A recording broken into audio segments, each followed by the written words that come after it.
Rovers, and welcome back. We are back with Wuthering Waves. Hooray! It has been a bit. As always, I always end up leaving these Wuthering Waves to like the last moment. But today we are continuing with the main quest. Even when divinity remains silent. Renunciate part 2. The Rust, Sod and the Sun quest, which will hopefully have us meeting and getting to know more about Augusta and the new character Una, I don't know how to say her name. Iuna? Is it an I or an L? I cannot tell. But I'm hoping we get to know more about her. So that's the plan for today, at least. So obviously we have to go ahead and do our dailies. So I've been doing the dailies over in Septimont. So we're just over here.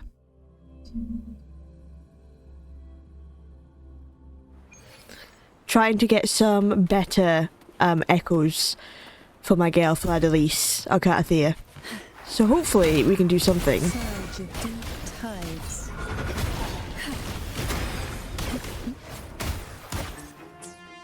Oh, I pressed the wrong button, hang on. I didn't mean to press that.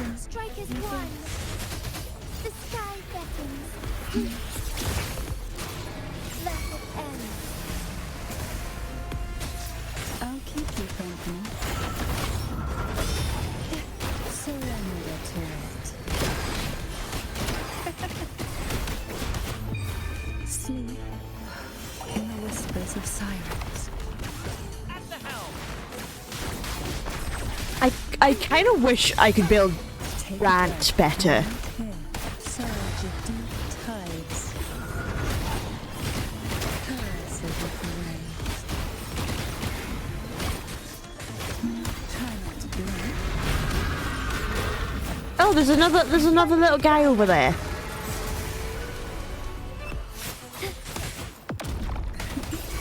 Strike is one. Negligence.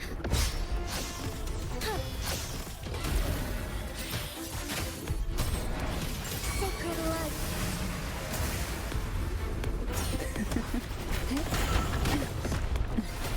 Surge of deep tides.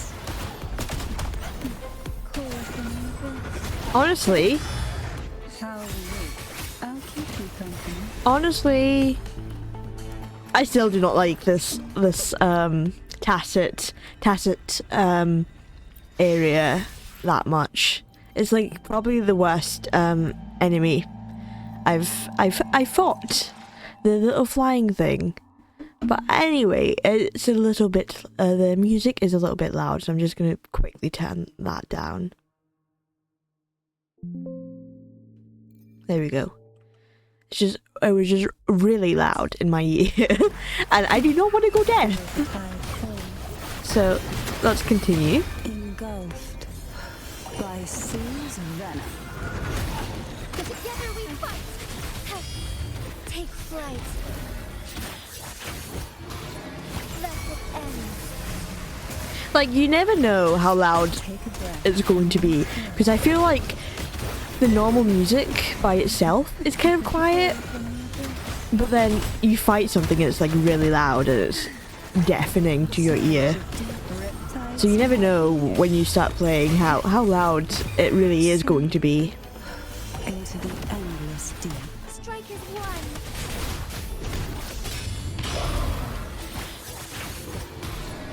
Sacred light.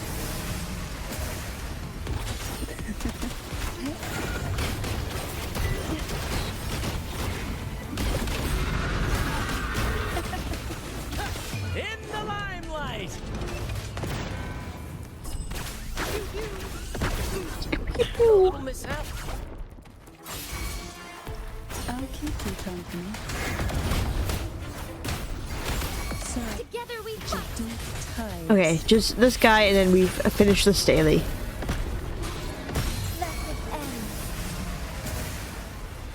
end. At the helm.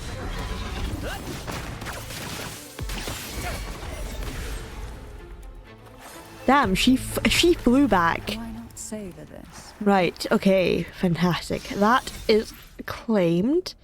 Perfect.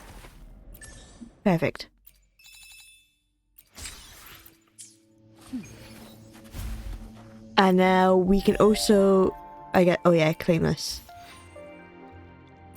Actually, we still have 9 days of the events. So I'm not doing it so last minute. Like, sometimes I do. But let's see. We have a few events here.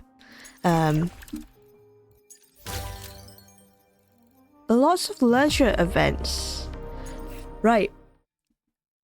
I'm trying to pull for her at the moment. I don't even know how to play as her, but off stream I did manage to pull for Augusta. So here she is in all of her glory. She is really fun to play as. I haven't been able to build her, obviously, because this is... I cannot fight that boss yet until I do the quest and unlock the new area. So I haven't even been able to build her. But I'm hoping to also get Ayuna. So I'm gonna trial her right now though. I'm gonna test her out. She seems fun though. Even though I haven't played as her. You know, we like to go in and just experience it. I shall grant you enlightenment. Oh, look how... Wait, hang on. Is she like a gauntlet character? Because when she fights, she has like gauntlets on her. Interesting. I didn't think she would be a gauntlet character, but her playstyle already is really fun. It's so smooth. She's properly like a dancer. Very elegant dancing.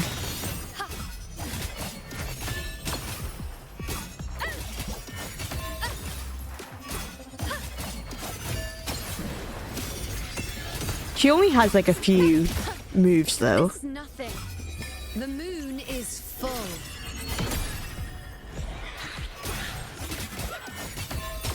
Oh, I kind of liked it going into like a crescent moon in her her ultimate. Is that all? Did not so like Praise me. the closeness, the close up of her feet. I did not like seeing that.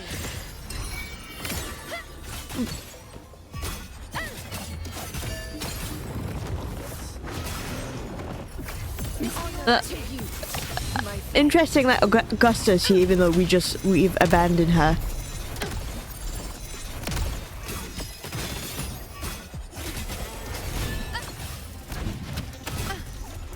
So, look, okay.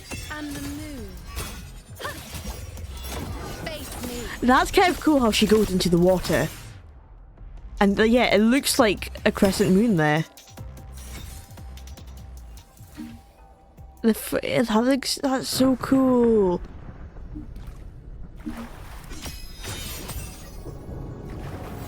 Yeah, because it's like a full moon-ish. I do generally really like her playstyle though. Not so much a fan of her ultimate close-up of her feet.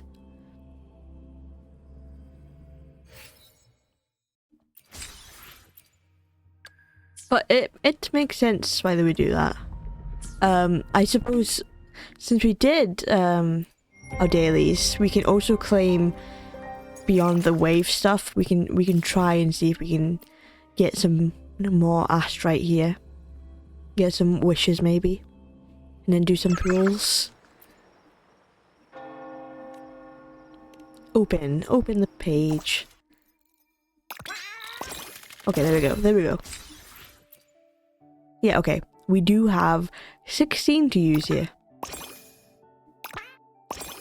You want to hope for the best when you... It's general luck about where you press it. we're not being so lucky though. Oh, that was lucky. That one was really lucky.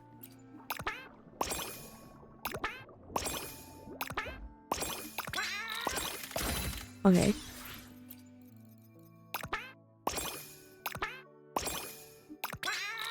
Oh. Okay, nice. So we got some stuff, some wishes. We didn't get any standard banner wishes, but we got some wishes. Two wishes. Okay. I don't even know what pity I'm on. So I was guaranteed to get Augusta, but now so because I got Augusta, I'm no longer guaranteed. Let me just quickly check what pity I am on though. I don't think you can see this page.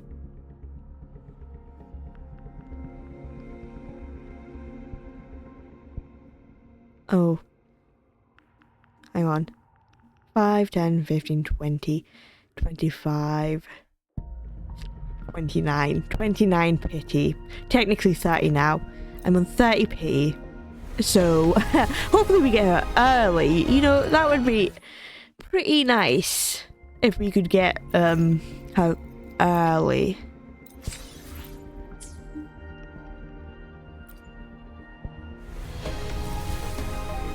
I haven't saved as much astrite as I would have had because yeah, I wasn't on here for 2 weeks, and you know, Wuthering Waves doesn't have a welcome back gift for you. They're stingy like that. You don't play for 2 weeks, you get nothing, which is understandable. So, when does this run out? 14 days, that's fine. We also have that to do. I suppose we could just get started with the quest track. If I remember correctly, we defeated friend Rico and then he told us to go somewhere. It's been a while, actually. I kind of wish it had a summary of what happened last time. We killed Frolova, apparently, which was insane. I can't believe she's dead. Do we actually have a summary? Well, waiting for your contact from the LF4 Palace. That's what we're waiting for. You and Abby arrive at Solace Tavern, where you run into a blind wandering bard. Well, that's just telling us too much. All I want to know is what happened last time. Actually, if we go into our data bank, this is like our archive. Does it have archive for like story? No, it doesn't look like it does.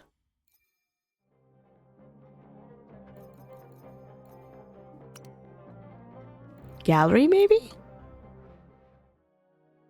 Oh. My model did freeze. Okay, main story, here we go. Look at this. Look at all these main stories that we've done.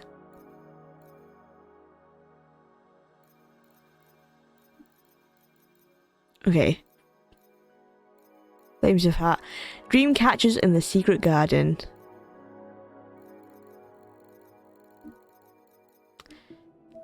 Does not give us a summary, but it can tell us at least what happened last.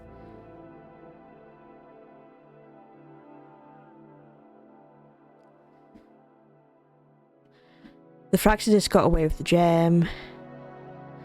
We were after the gem to find the source of the anomaly in Renatia. Now we have a better lead. The Journeying Paradise. That might also explain why the Fraxidus took the gem and why they're really after. We'll head to Septimont to uncover the truth. Okay. So we're wanting to speak with the F4. We're trying to get a gem back.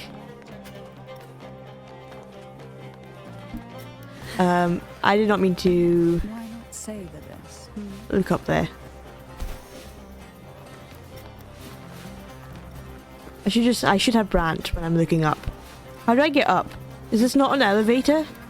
How do I call the elevator? Oh, there we go. I was like, how do I call the elevator? Why are we... Oh. I teleported to the wrong place, that's why. I was like, why are we so far away? was like, I thought the teleport was like close, but it was because we teleported to the wrong place. Okay. Oh, there's Brant! I forgot we have that event thing to do. Anyway, we're hanging out here. If Brant wants to speak to me, I'll be here.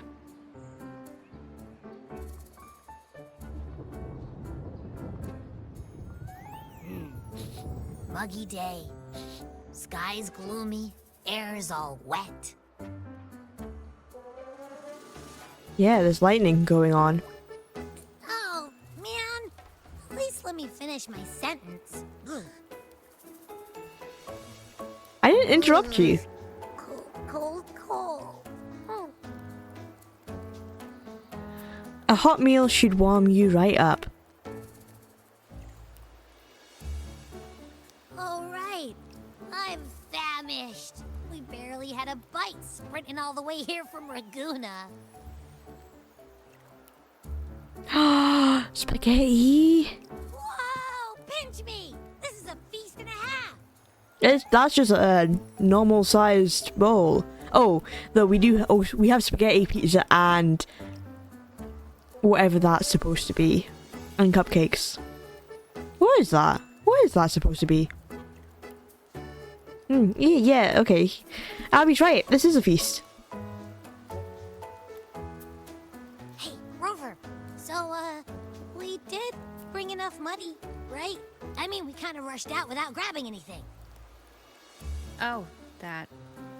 Don't worry, money's not an issue. Augusta made sure we're covered. All our food and lodging here in Septimon is built straight to the F4's palace. Augusta made sure we're covered. How sweet. But We probably still shouldn't eat so much, even if Augusta has us covered. I think the owner might have overdone it a little.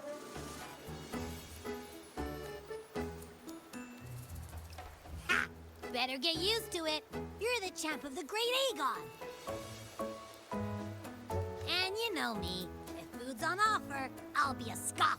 Yeah, no leftovers. Oh, we know. Is that shrimp? We also have shrimps that look like something. They have little faces. That's cute. Wait, what? I think we have like a hot chocolate with like a man bathing in there. Priest, eh? We didn't think of that. That's funny. The Zephyr really knows how to treat guests. Maybe we should, you know, hang around a bit longer.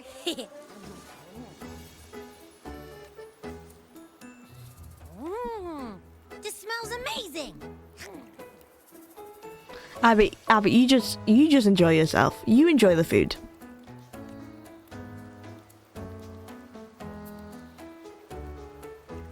Abby, what do you think Imperator wants me to find?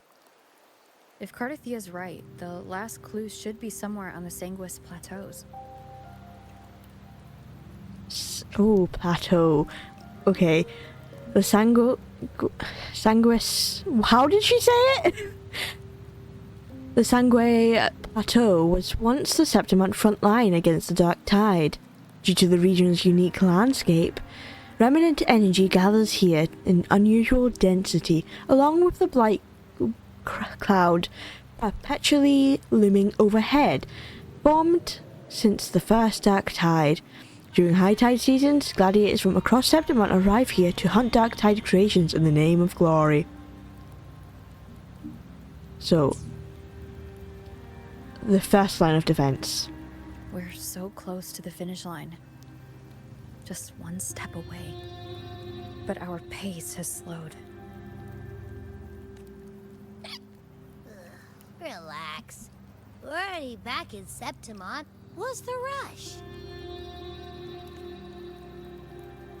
I remember Lupa said there's this weird blight cloud hanging over the Sanguis Plateaus.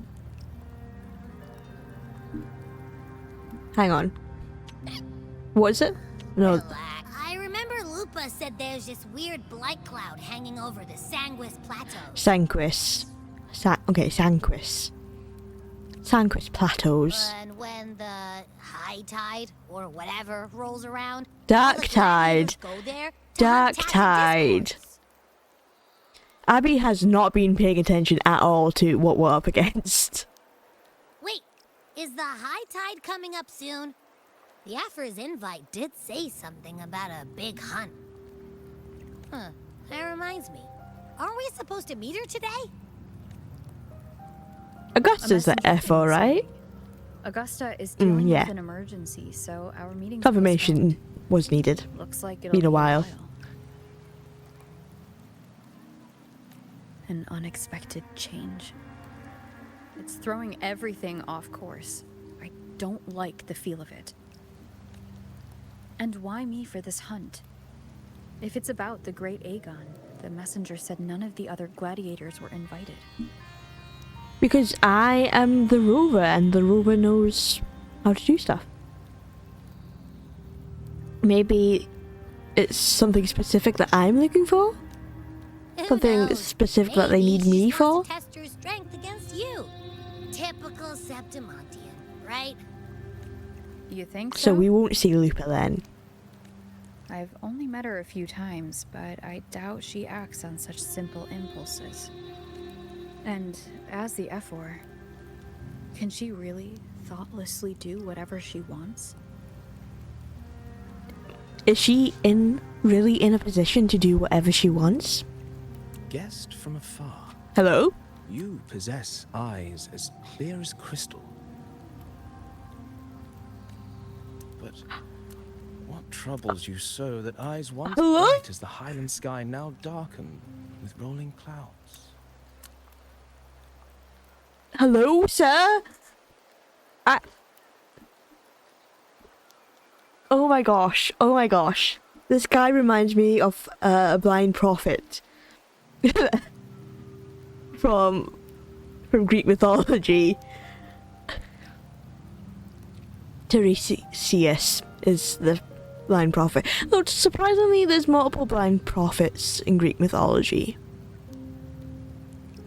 But I know this is based of Rome.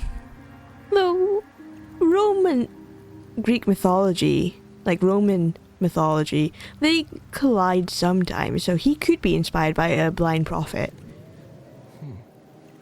A warrior who walks the blade's edge does not falter over trials. He has some luscious hair though. Oh, and he's bleeding from his eyes. That's such a cool detail. The clouds, if I may guess, are cast from the throne. At the peak of Capitolini Hill, beneath the pale walls of the Ephes Palace, secrets lie buried. And the most intricate among them are those born from the pursuit of power. Even one as honorable as the Epher must learn when to be ruthless. Sometimes I don't like when he looks up because you can see past the blindfold and it ruins the experience. They should have at least made sure it looked like he was actually just bleeding from the eye. In Septimont, a city But it's forged in still iron such a and cool blood, detail. anyone who seeks the throne without knowing the cost is no better than a lamb marching to the butcher's knife. And you are? And who are you? I am Nestor, a traveling poet. Oh, Ness, a traveling poet. He did seem like a poet. And often in Greek mythology at least,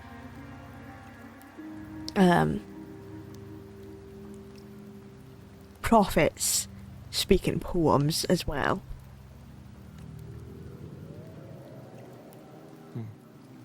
The rains In in riddles. Septimont never seem eager to leave this season. So then,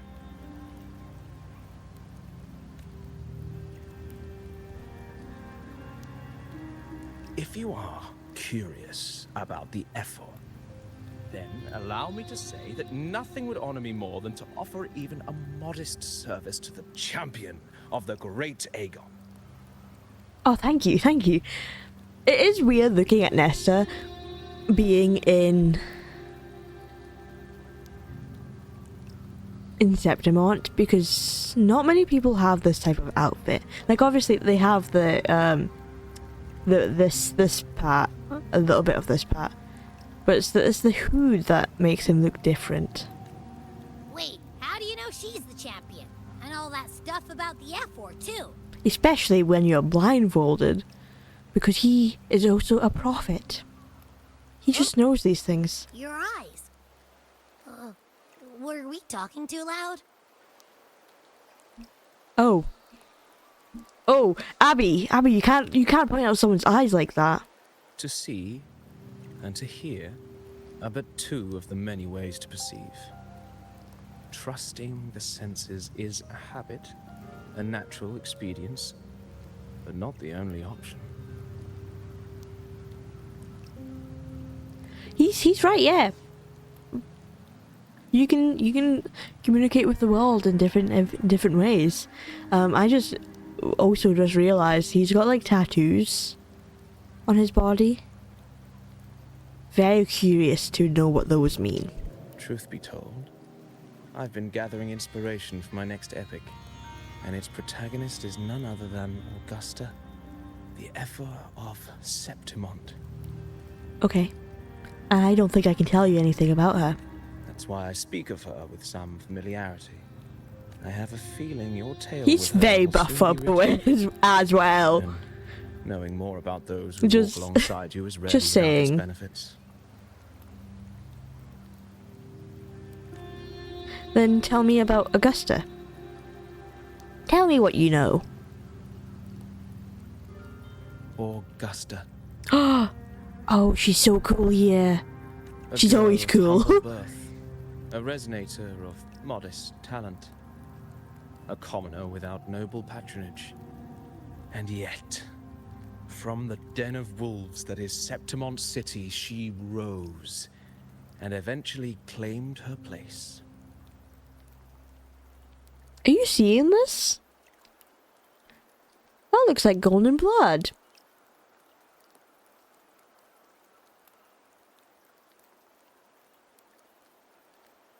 Are they closely tied to gods who bleed golden blood? Just like the burning sun was once a cloud of dust.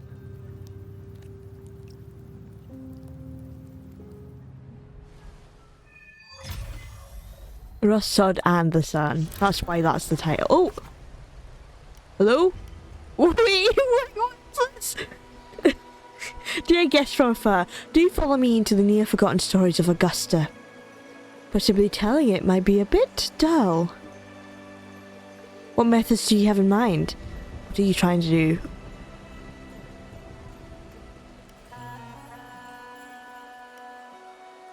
This is really cool.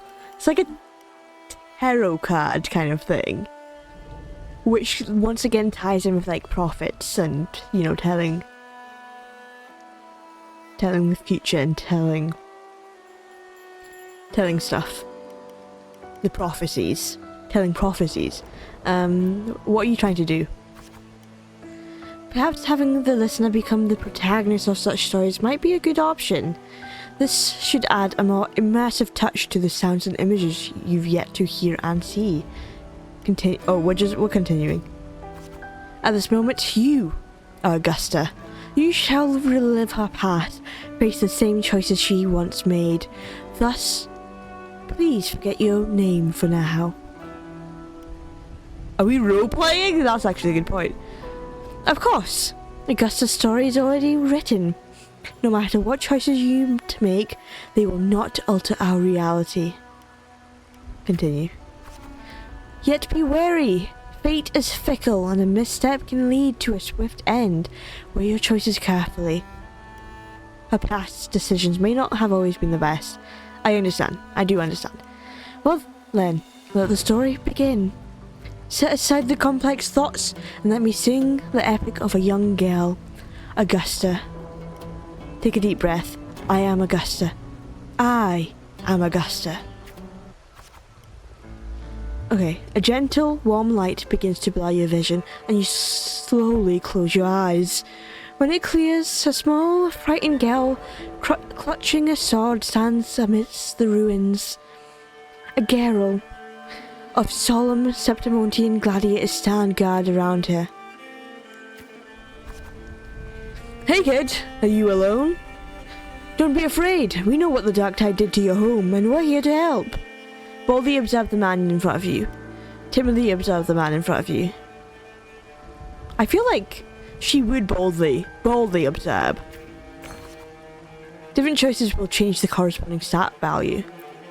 You must be hungry. Here, this should be enough to keep you from starving now. Refuse the food offered by the gladiator. Take the food offered by the gladiator. I feel like she would take the food.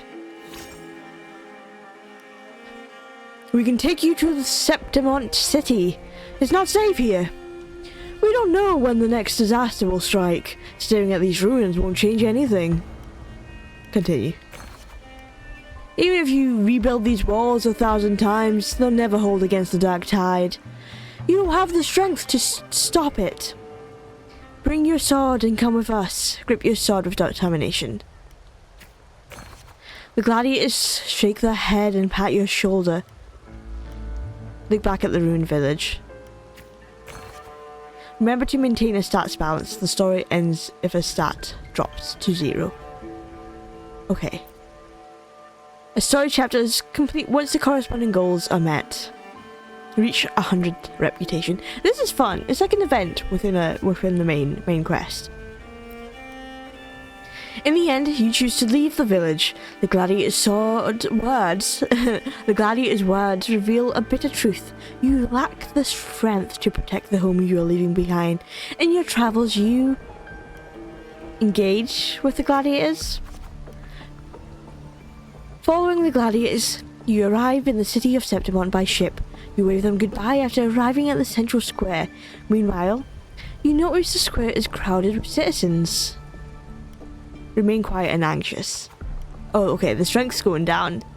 A poster for the gladiators Aegon is pinned to a wooden board. The air is filled with heated chatter about the upcoming match.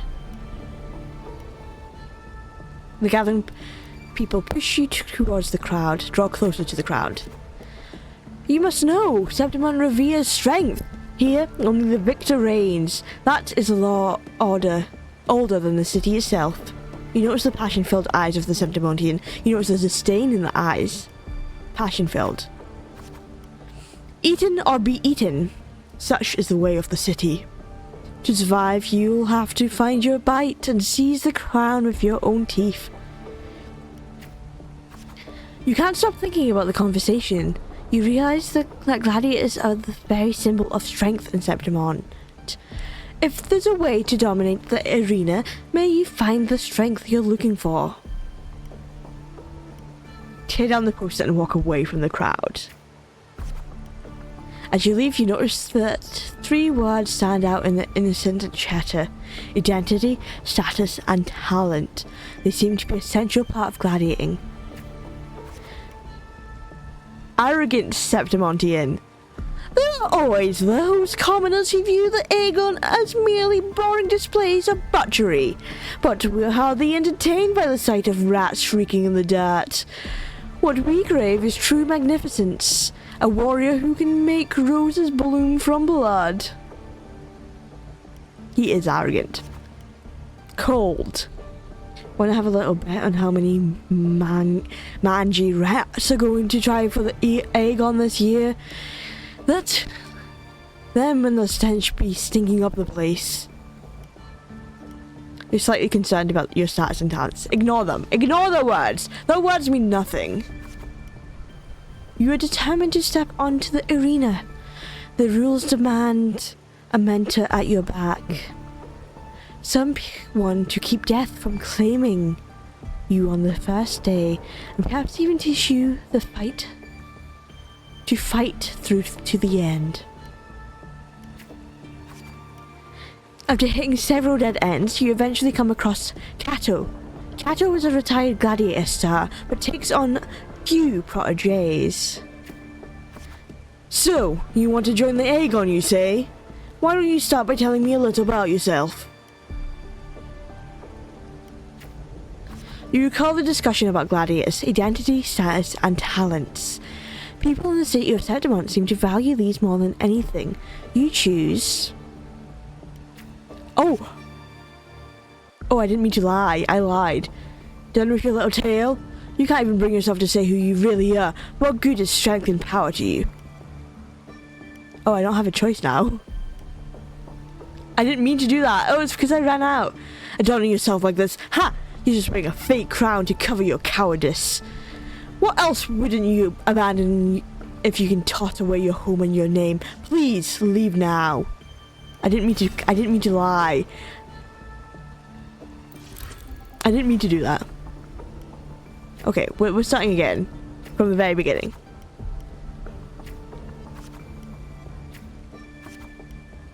I understand.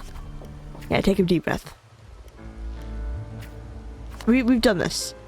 We boldly observe. We take the food.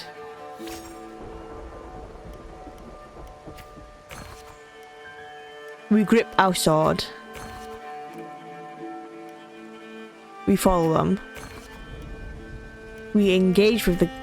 See, I've learnt the answers. We show you off the city. We let them know we are impressed.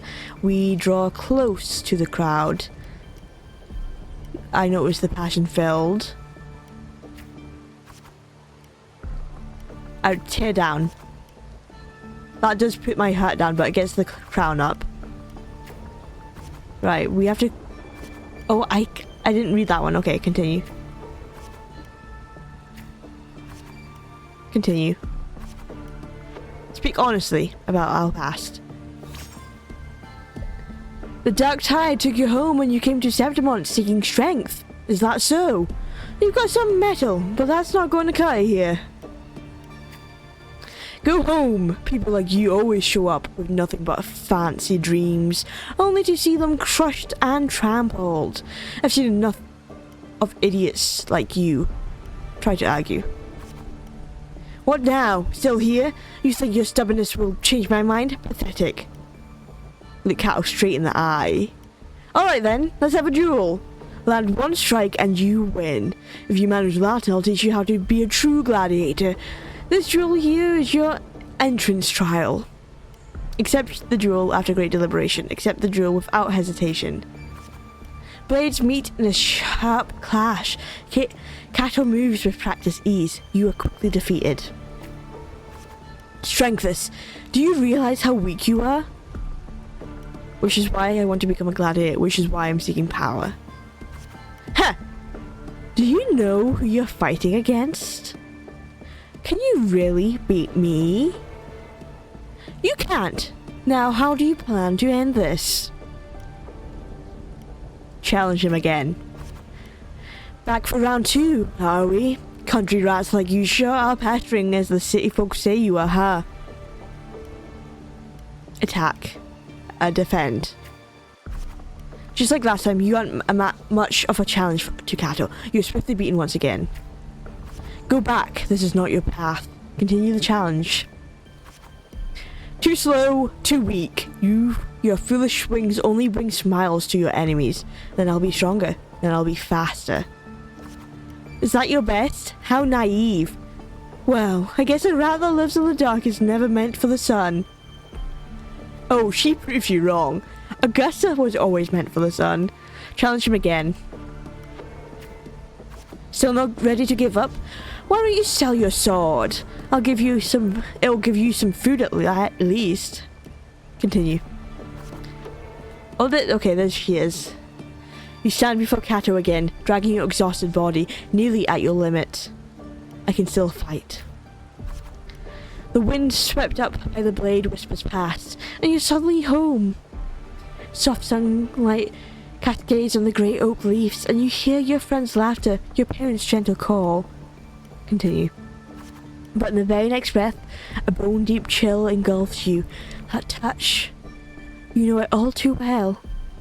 Thoughts race across your mind and your hand instinctively gripped the sword hilt. I can't stop here. You seize the opportunity and land a hit on Kato. Look at young Augusta. Kato hands you his sword and turns to leave. Catches sword is rather heavy. In Septimon's arena, the victory claims the weapon of the defeated. A symbol of conquest. This sword is yours now. Victor. If you're determined to bite off that crown, do not fall before you get there. Augusta. That's your name, isn't it? Yes, I am Augusta. The moment you step into the arena, you will lose this name. The spectres may brand you with a number, a symbol, or even the name of some wild beast. I am prepared. And only the last one standing has the right to reclaim the true name. By then, all will be chanting your name, Augusta. You'll have to conquer their hearts and win their applause, even without identity, status, and talents. Tell me, will I see that one day? I will make them know my true name. Training starts tomorrow, 6 sharp, right here.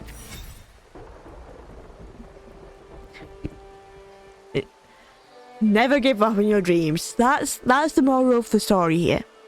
Keep fighting for what you believe in.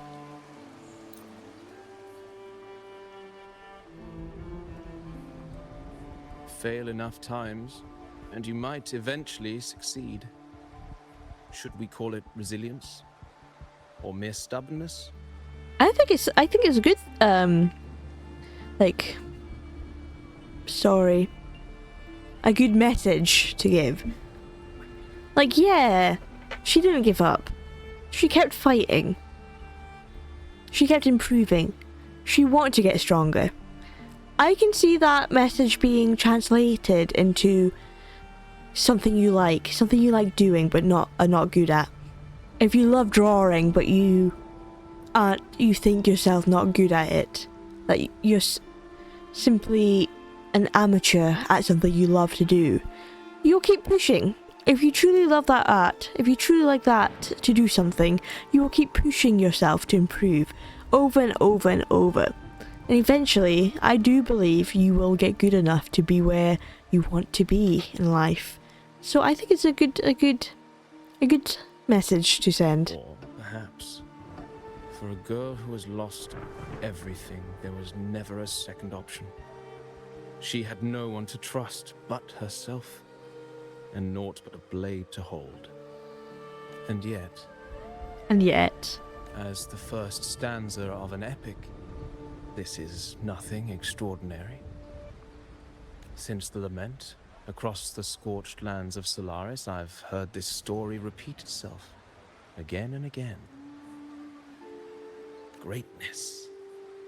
Yes, our era has certainly seen it. But true greatness is never found on the first page of a story. That's true. Usually when you read a story, it's someone trying to get better. Courage, glory, and honor. Such immortal virtues have been etched in tablet and stone. They are never forged overnight. Light as a thread, elusive as the wind, they weave themselves into every twist of fate, tangling with every insignificant choice we make. What's wrong, Abby? I don't know. It's just unbelievable. The Augusta he's talking about, and the F-word we saw in the arena. No way they're the same person. Well, you never know what someone went through in the past. Like how much someone's been through, just by looking at someone. A girl far from home, arriving in the city upon Capitolini Hill in pursuit of strength. No title, no status, no wealth. I doubt anyone at the time could have imagined her rising to where she is now. No, there might be one. There might be one. Do you mean Cato? I mean Augusta herself. Right? Augusta Do herself. you believe Cato handed her that final victory on purpose? And that his scathing words were a test of her resolve? Maybe. Oh, maybe. Okay, maybe we are thinking about Cato. Maybe he had long grown tired of that corrupt system. Maybe he kept wanting her to push herself, you know? He saw her continue to push herself, continue to come back each day. Maybe he had long grown tired of that corrupt system. Then Cato must have been an idealist to place his faith in a girl with nothing to her name. Now, why He don't we saw keep the this determination question in her. mind and see where the story leads us.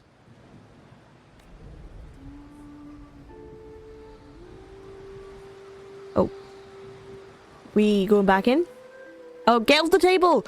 You're standing on the cupcakes! No, you're not. You're standing on the drink. But still. Listen to the epic of the blazing sun. Dawn breaks with a pale glow. A month has already passed under Cato's training. And today, the grind continues. Stick to the training schedule. You arrived at the training site. Oh, reach 100 willpower. Is this willpower? You arrive at the training site, repeating the same moves over and over again. Has begun to wear on your patience. You notice some gladiators training in moves you've never seen before. You decide to stay focused and keep to your own training. Peek into that training. No, that was the wrong move. That was the wrong move. You reflect on your training. It was always you alone, facing the wooden posts, patching yourself up over and over again. Endure and push through. Days slip by and the gladiator's Aegon draws near. Today, Cato will give you one final lesson. That is willpower. Willpower. Okay. Health. And then reputation. I've done all I can prepare you. I've done all I can do to prepare you. Now you're on your own. The training ends today? Here's my final task for you. Tell me, why do you want to become a gladiator? What pulls you through all this training? You already know the answer. Never forget why you became a gladiator. Your ideal has never faltered since you left home. To be strong enough to protect others. You meet Cato's eyes, and he reads the answers in your eyes. I remember my true ambition. In the meantime, a flicker of desire crosses your eyes. You recall Cato's words from when this all started. This artwork is beautiful, though. I can't circle it, but it is generally very pretty. I do like the idea of using tarot cards to tell this story. By then, all will be chanting your name, Augusta. You'll have to conquer their hearts and win their applause, even without identity, status, and talents. Tell me, will I see that day? I will make it happen. You're aware that sponsors for the Gladiators Aegon are mostly nobles and wealthy merchants. Figures beyond your reach, except perhaps in the underground arena. Oh, a suspicious merchant. Well, it says underground merchant, but he looks like he could be suspicious, especially with that that music tone change, like the tone change. He's very suspicious. These are all top of the line merchandise I got here. Care to have a look? Like products on display, you and a few other gladiators stand in the middle of the underground arena, scrutinized by nobles and wealthy merchants in the stands. One by one, those beside you are chosen and escorted away.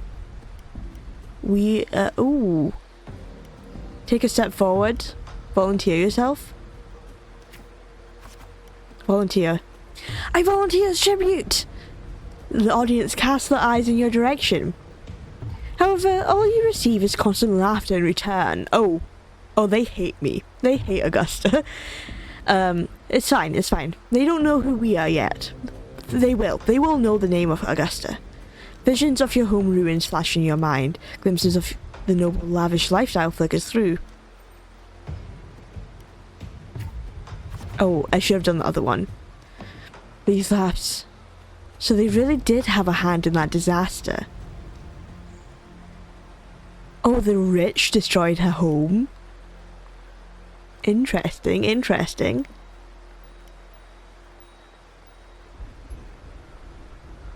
Anime for Days, thank you so much for the raid. Hello, raiders. Welcome in, welcome in. We are just playing Wuthering Waves. I'm your local cloud fairy. Welcome in. We have just started. I hope you all had a lovely stream.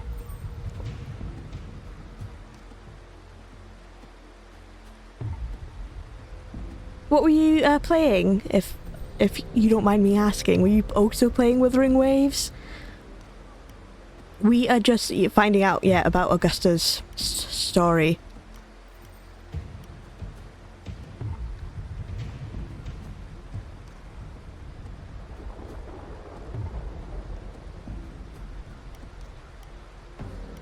I'm having a lovely stream. Thank you so much. I hope you had a lovely stream.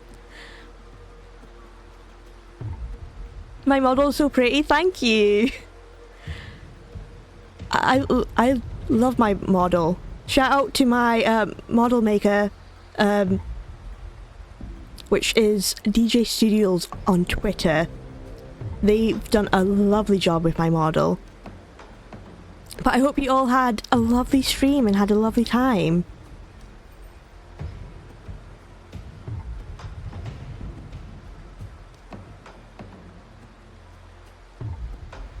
We're just gonna continue and see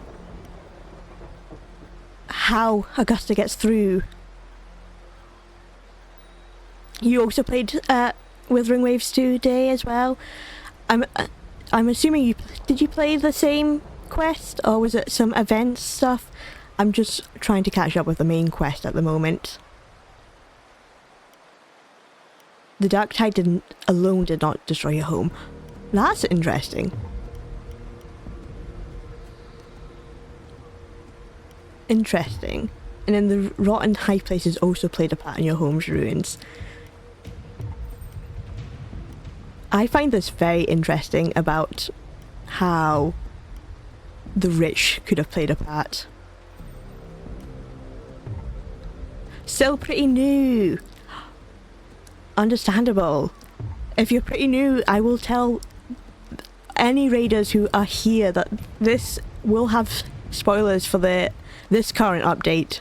So I would recommend, if you don't want spoilers, to obviously play for yourself. But I'm hoping you're enjoying the story so far. The story has really picked up for me personally, and I'm loving this artwork specifically. All the artwork I love.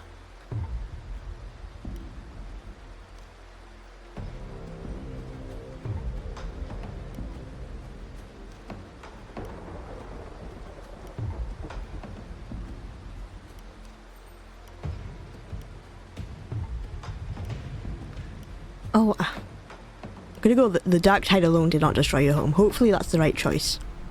Yeah.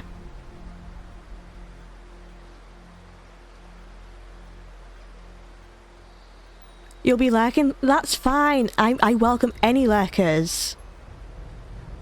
And thank you to anyone who has followed me. My stream elements isn't fully working, but thank you so much for all the follows as well. Appreciate it.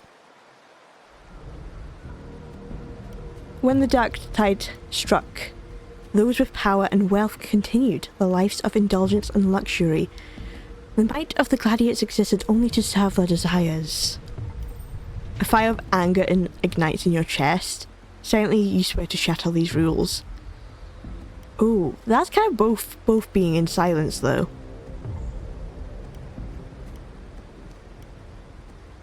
I feel like willpower. I need to get willpower up, so I'm going to do a fire of anger ignites.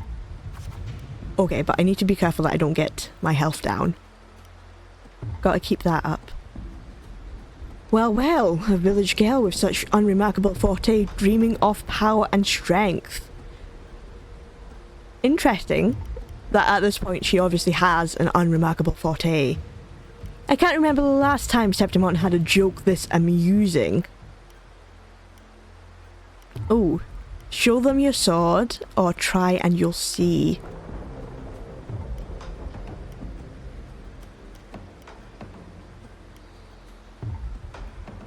Yeah, Augusta's gonna show them. Yeah, that's getting my willpower right up. What can you offer? Prancing around like a circus clown and scrambling for your life so we can all have a good laugh? Or do you think playing innocent will win your favor? I never disappoint, or don't underestimate me.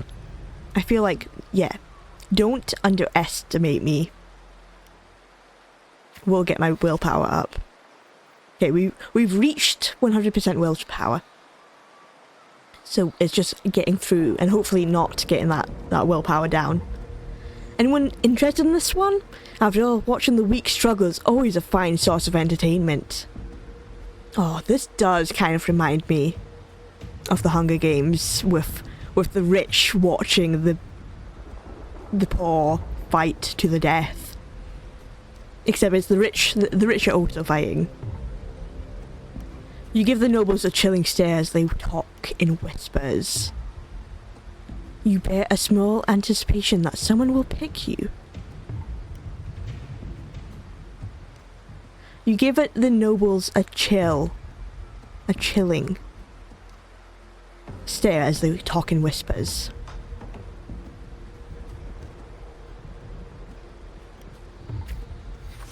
Give them that look.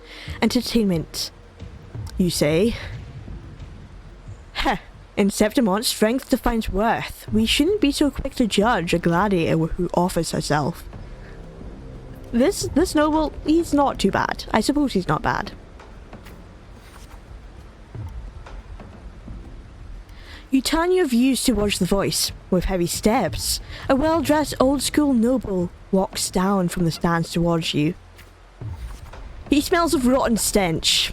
Oh, we didn't have to diss him too. Just because they're dissing me doesn't mean I have to diss them. It's unlike the smell of rats, as the Septimontians had put it, but a foul odour of power and wealth. Oh, he stinks of the rich. You frown. Oh, I silently clench my fist. Okay, we're nearing the end of this version. I engage only in profitable ventures. To stand in the arena, you must prove your worth. I have 3 trials for you. Okay, 3 trials? Damn. Surviving them and we may speak further, brave young lady.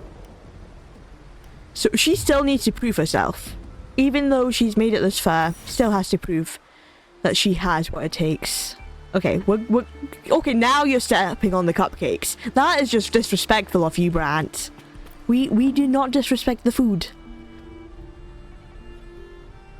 Oh, we going again? Okay, I thought we were gonna talk some more, but no, we're going back in to the 3 trials. Okay, we need 50 reputation and 100 willpower. You accept the noble's trial, though trial is too fine a word for something intended only to break you. Okay, head to the trial ground. Well, okay, I guess we're heading to the trial ground. Outside the walls of Septimont City lies a wasteland plagued by the dark tide.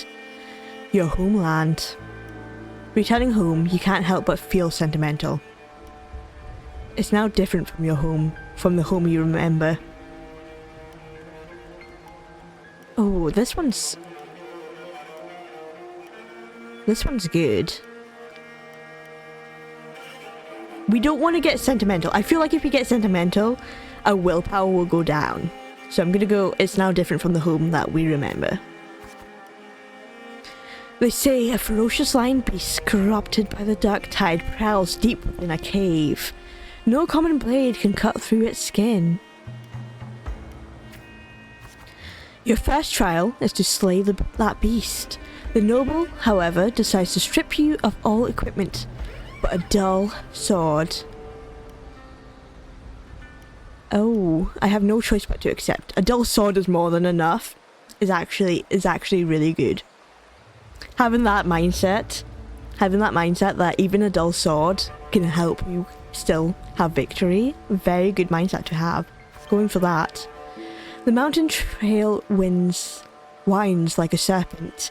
Among the charred tree stumps, dozens of bleached skeletons lie scattered. You suspect you're getting close as you continue forward against the unpleasant smell. So death has already been here then. When the first rays of sunlight split the clouds, the cave reveals itself, breathing death. Before you get a clear picture of the cave, a crushing force presses down upon you. Try to break free. Oh, that? Okay. My reputation went down. Shh, get down! You're trying to get yourself killed? Hold your breath or you'll allow it.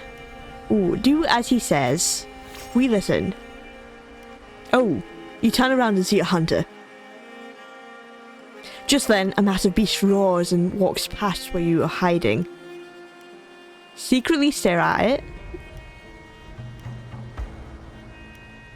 Either way, this probably will affect my health. Keep your head down. That has still affected my health.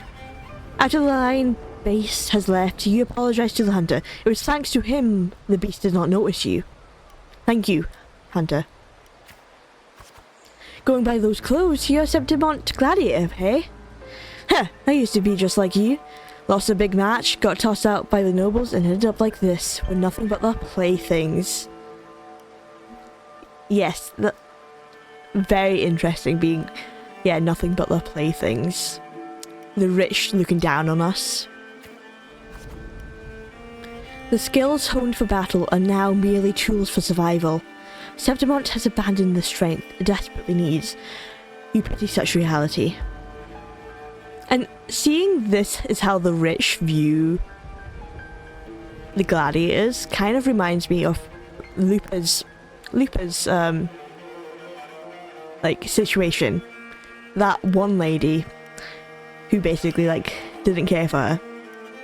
I'm curious to see if Augusta now is still trying to fight to stop this from happening again. Asking like the prejudice of the rich towards the poor.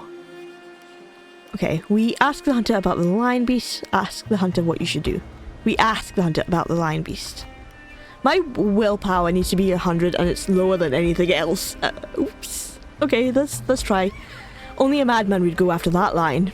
I know what I'm doing. His words are rough, but he eventually tells you everything he knows. You bid the hunter farewell and make preparations for the hunt. To gain more knowledge of your prey, you choose to silently observe the lion beast in the following days. After a few days, you manage to grasp an overall behavioural pattern of the lion beast. First, you march towards the deep cave. Enter the cave. I didn't even really read that. I was like, we are entering that cave. Deep within the cave's dark embrace, you tread softly, then a sudden deep tread freezes your steps. Between the flickering torch flames, a monstrous shape appears. The lion beast's fire from the nether dances amid its golden mane, while claws like scythes tear wounds in the earth. Draw your sword and strike the lion beast. I feel like... we strike it. The health goes down. I was hoping that would get my willpower up, but it clearly didn't. As you expected, your sword fails you. It's ineffective against a lion. Before you can take a breath, the lion's thunderous roar storms you again. You decide to quickly dodge its attack and search for its weak point. Analyze the cave's environment. Cave. That gets our willpower up. Just before the lion beast pounces at you, you slash with all your strength at the stalactites above. Insane move. Insane. We cut down the stalactites and it drops right on the lion. A good thing we had a look around the cave to see using other things to our advantage. It crashes down into the lion's gaping jaws. It's not over yet. Yeah, it still has the fight. You land on a snack. It lunges to seize you, but your swift dodges force its claw into a deadly knot around its throat. Seeing your chance, you give a final pull, and the beast strangles itself in a frantic struggle. Guess using the environment is one way to do it. Finally. Yeah, I guess, yeah. Look at that. Use your environment. See, we can use a dull sword and the environment. The trial has ended, and you drag your exhausted body towards the stream. Clear water cascades down into the mountain valley, and the dense forest slumbers quietly in nature's cradle.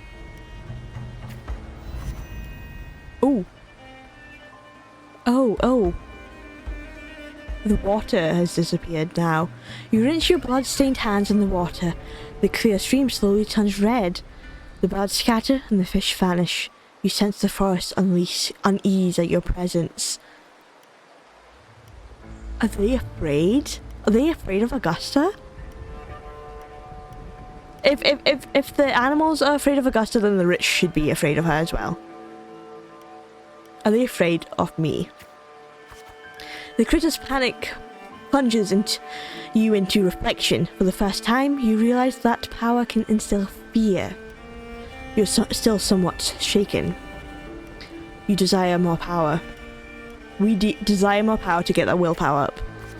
With no time to rest, you approach the nobleman again. He imposes the second trial upon you. I know full well that the next one won't be easy. What is it this time? We're just straight up. Just give us the trial.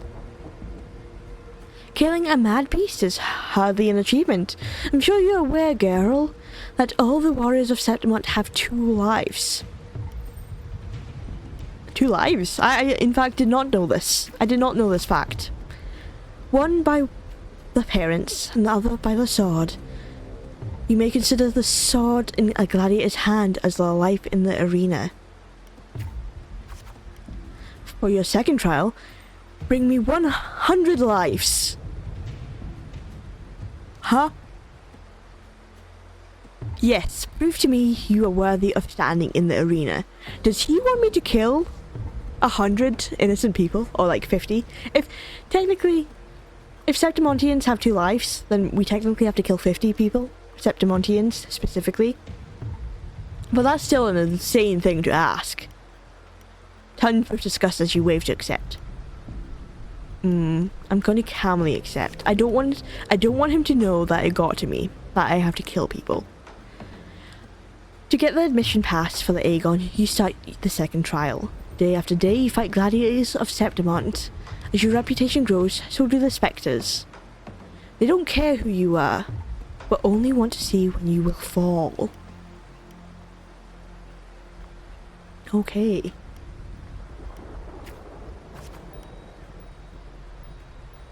Very much like, yeah, the Hunger Games, Squid Games, one of those games where the rich just love watching the poor suffer. Look, it's that girl again. Didn't think she would get as many wins as she did. Just look at her, the size of her hands. Why did I add hands to that? Look at the size of her hands. They're so tiny she can't even lift a sword. No, just look at the size of her. How will she even carry those swords? See, it was about swords anyway. Focus on the opponent before you, obviously. Don't let the words get to you. You have grown used to this kind of noise. Now that I'm thinking about it, the 2 lives probably means that once you defeat them, that's kind of like losing their life. So she just has to defeat 100 people in a fight, but not necessarily kill them. I hope that's not the case. You have grown used to this kind of noise. The deafening shears numb your fatigue. Your sword now rests against your opponent's throat. Oh. Suppress your desire to kill. We could kill them. Spare your opponent and wait for the next challenge.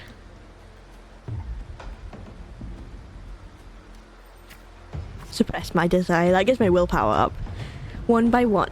But yeah, that kind of does give the idea that we would have killed. We would have had the desire to kill that gladiator.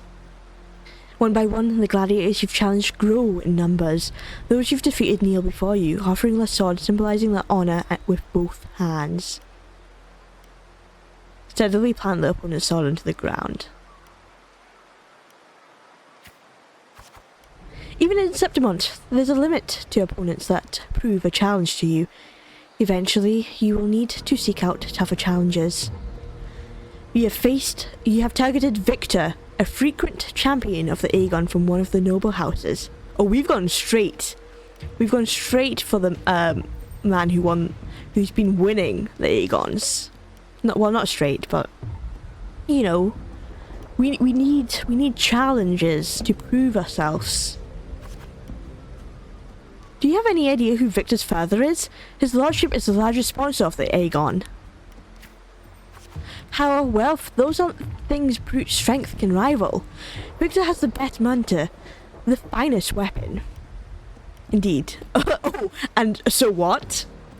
You think him having the finest weapon is going to stop me from defeating him? I could defeat him with my hands tied behind my back. I could definitely defeat him. I don't care if he has the finest weapon. The house behind Victor comes to you with an offer. A perfect job, and a substantial fortune if you walk away from the duel. Rip. Oh. Rip the contract. Yeah, I'm not gonna take bribery. We're gonna win. But I'm not gonna get paid for it. You reject the bribe without a second thought. Humiliated. The noble servant splits curses in your face. Say nothing. Avoid any altercations. You ignorant country peasant. Do you know what it means to refuse a noble? Then you shall suffer for your arrogance when the time comes. Don't expect any pity, as you won't be getting any. Ignore the servant. I, the Scion, beside the servant. The Scion silences the rambling servant and tears up the contract. Okay. Oh, there's Victor. Let's go. There is no point in talking sense into an ignorant fool. Then again, I'd appreciate it if you don't waste too much of my time in the arena. They throw a bag of credits as a way to humiliate you, following it up with sarcasm and mocking gestures. They attempt to overwhelm you with their pride. Well, they won't get to me. I will remain calm. I feel nothing, apparently. I can feel nothing. Retaliate with the same insults? No, we are not going to stoop that, though. We are going to say nothing. We're going to feel nothing. The day arrives. Victor accepts your challenge with his honour of nobility as the stake. You remember well the haughty look he wore before, but a few days prior. But the noble wields only words, not swords. Victor knows nothing about swordsmanship. Then how did he win the Aegon if he doesn't know how to use a sword?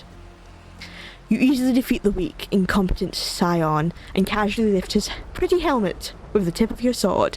That is a pretty cool imagery. I would actually like to see Augusta just lifting the sword as she feels nothing towards this man. Approach the noble seat. Stare at the watching nobles with contempt. Ooh. Approach the noble seat. I have won, and I achieved it without wasting your time. Do you see? Your gilded lies shatter before real strength. Step on Victor's helmet. Okay, we've reached the 100 willpower and 50 reputation. Toss the helmet back to Victor. Do I stoop as low, or do I toss the helmet back? I kind of like the idea of her picking up the helmet with her sword and then just chucking it back like it's nothing. Don't sully my hands. The crowd erupts in cheers and applause. The nobles, unable to deny your triumph, lower their heads. They're seeing Augusta for who she truly is. You turn to your lodging to count your trophies. 99 swords, 99 opponents defeated. Yet only one life is left to claim. Most gladiators have long feared your reputation and dare not challenge you except one. Oh, someone has stepped up to challenge us. Aridel, the rising star of the underground arena. Unlike you, he was born with a powerful forte. He is undoubtedly the king of the arena. The king of the arena wants to fight me? Poor little Augusta? Talents no longer matter to me. A sword tempered by countless battles is no less sharp. That's, yeah, true. Amidst the endless chanting of the name Aridel, you arrive as promised. As always, specters crowd the arena. Even the old school noble is present this time. It doesn't matter that option. You know, everyone from across Septimont has come to see my victory. Your opponent's towering physique dwarfs yours, and his crushing presence brings to mind the fearsome lion beast. After several exchanges, you notice something unusual. The floor is too slippery to gain a foothold, and Aridel's armor is unusually heavy. You are all too familiar with the noble's despicable tricks. We keep calm. We're not going to let it get to us. We're going to stay calm. You then shift your pace, luring Aridel into the very trap meant for you. Ooh, turning the trap against him.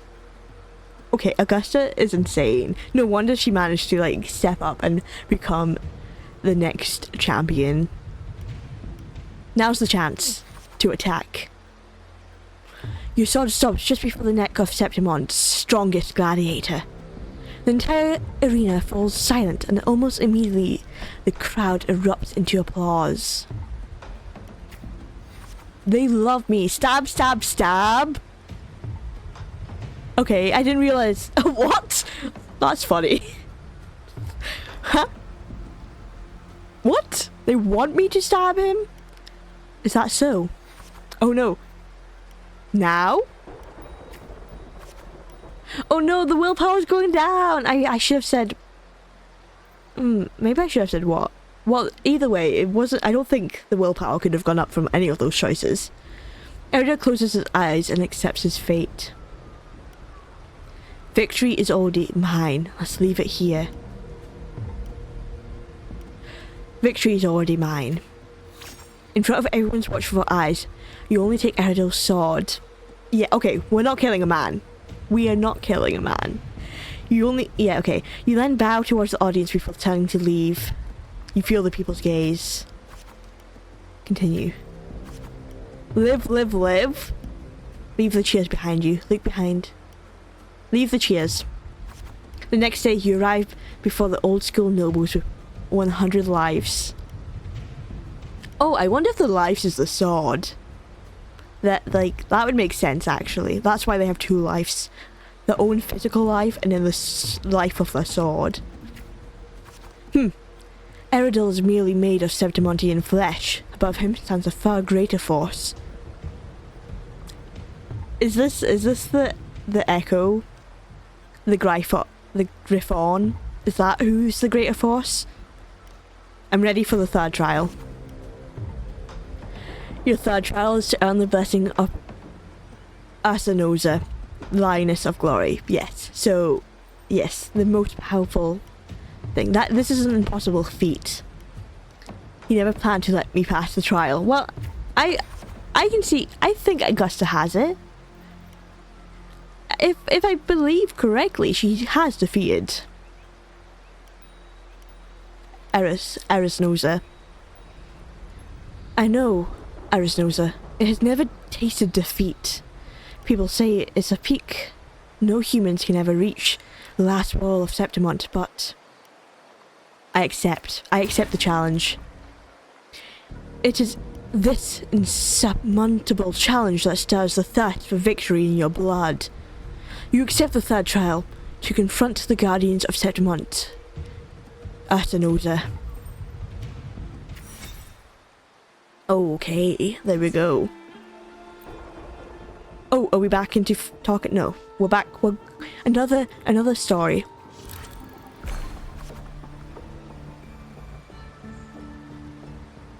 On the eve of the trial, you return to the training ground once again. So we want the sword and the reputation, the crown. Oh, I didn't realize they had symbols next to what we're doing. On the eve of the trial, you return to the training ground once again. While you wait for Kato, you find yourself standing before the familiar wooden post. It has been your most enduring companion in your pursuit of true strength. Hug it gently? We're not that close with it. Cut it down and leave the past behind. Yes. Let's forget the past. Well, not particularly an easy path, is it? Tell me, what did you learn from this path? Strength can be destructive. Strength can instill fear. Strength brings conquest. Such is humanity's oldest rule. Augusta, I'll be there for your last trial, and I will call your name for all to hear. I will not stop here. I will defeat Arsinosa, but that shall not stop me. Back in your room, you stare blankly at your stacked collection of swords. These trophies symbolize strength and conquest, but how will you show them to the world? You once had the tale of a legendary gladiator, a warrior who would always fuse the opponent's swords with their own after victory. Now you decide to tread the same path and stand before the smithy. Stop outside the blacksmith forge. Gaze at the flying sparks from the blacksmith's forge. Gaze at the sparks, at the flames. You wish to demonstrate your strength, yet now you still seek to do this with power not of your own. Watching the blacksmith hammer rise and fall, an seemingly impractical idea emerges. In the end, you use your forte to fuse all the swords into one. Is that why her, claymore is so big and funky looking? Because it's all the swords of the 100 people she defeated? That's insane. I love when they link the weapons to an actual story. That's crazy. Grip the heavy sword in your hand. Feel the power. Your forte never stands out among resonators, but its seemingly insignificant power is enough to be stronger than the forged fire in hammer swings. The day of the final trial has finally arrived. You walk to the arena center with your newly forged sword. The bronze horns blare from atop the 12 stone pillars. All eyes are on you. Everyone is eager to witness how a human will rival the strength of Arsinosa. Take a deep breath. Survey my surroundings. Once again, we use our surroundings to our advantage. Oh, there she is! This artwork of Arsinosa is so cool. I love the flames coming off her. Suddenly, a rumbling roar cuts through the noise of the crowd. The nobles' banners flutter and fall. A colossal shadow swallows the sunlight around you. Arsinosa appears. Arsinosa's mountainous size catches your eye. There's a slight ringing in your ear. Catches my eye. No ringing. I do not hear no ringing. Focus and stay alert. It's awake, a noble shrieked. Arsinosa stands silently opposite you. Slowly, its eyes open, cold, watching you.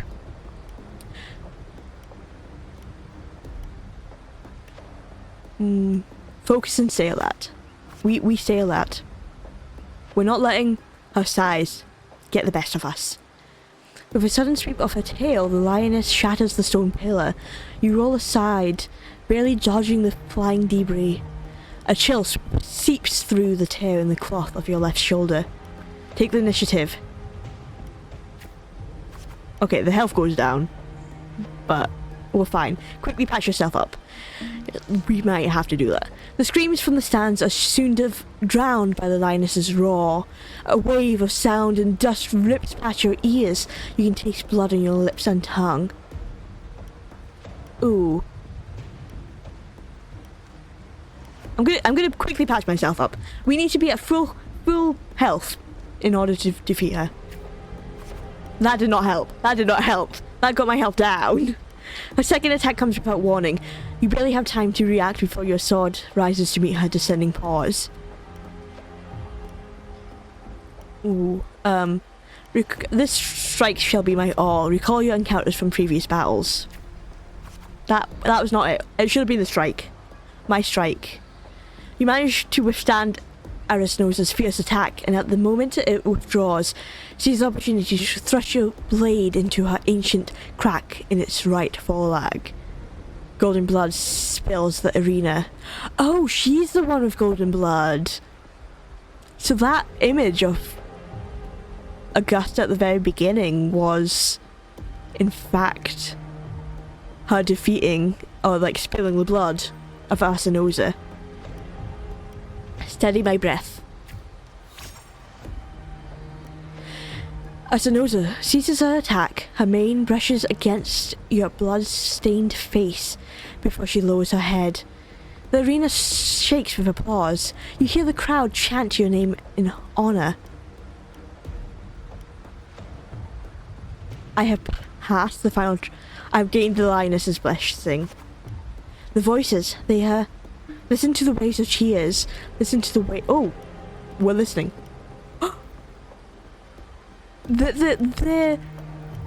That going up because we've defeated her? That's insane. We don't have to worry about that now. Listen to the waves. Is that going to continue to go up? Oh, that was close. Oh, wise and noble Arasnosa, the mighty guardian of Septimont. Bestow upon her the crown of courage and strength. I guess we're walking up the steps after Arasnosa. When the cries of triumph resonate with earth, we see the fire of humanity blaze across Septimont. Wave after wave of applause, the Septimontians salute me as I advance.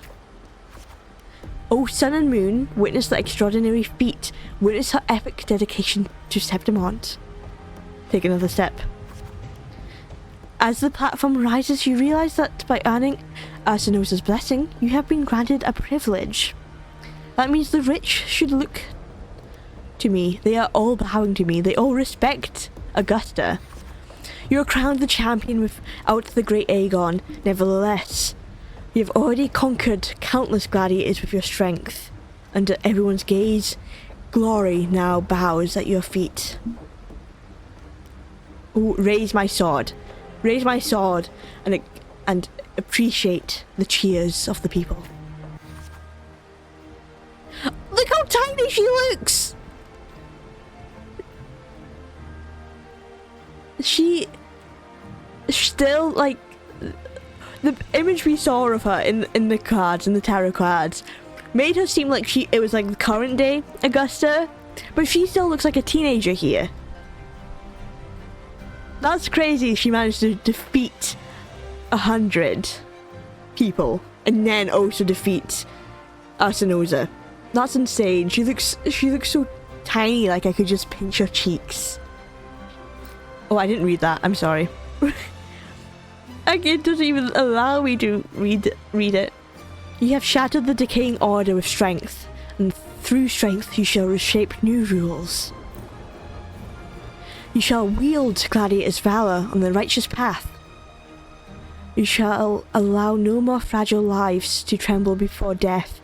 You shall ensure that your homeland's tragedy will forever be undone. Yet, should these new rules forged by might lose their foundation, will they not fall? A cold whisper of unease coils in your chest. Well then, no time for pointless pondering now. From this day forward, your sword, your honor, your true lives shall serve Septimont. Epic of the Blazing Sun. Chapter 4 completed.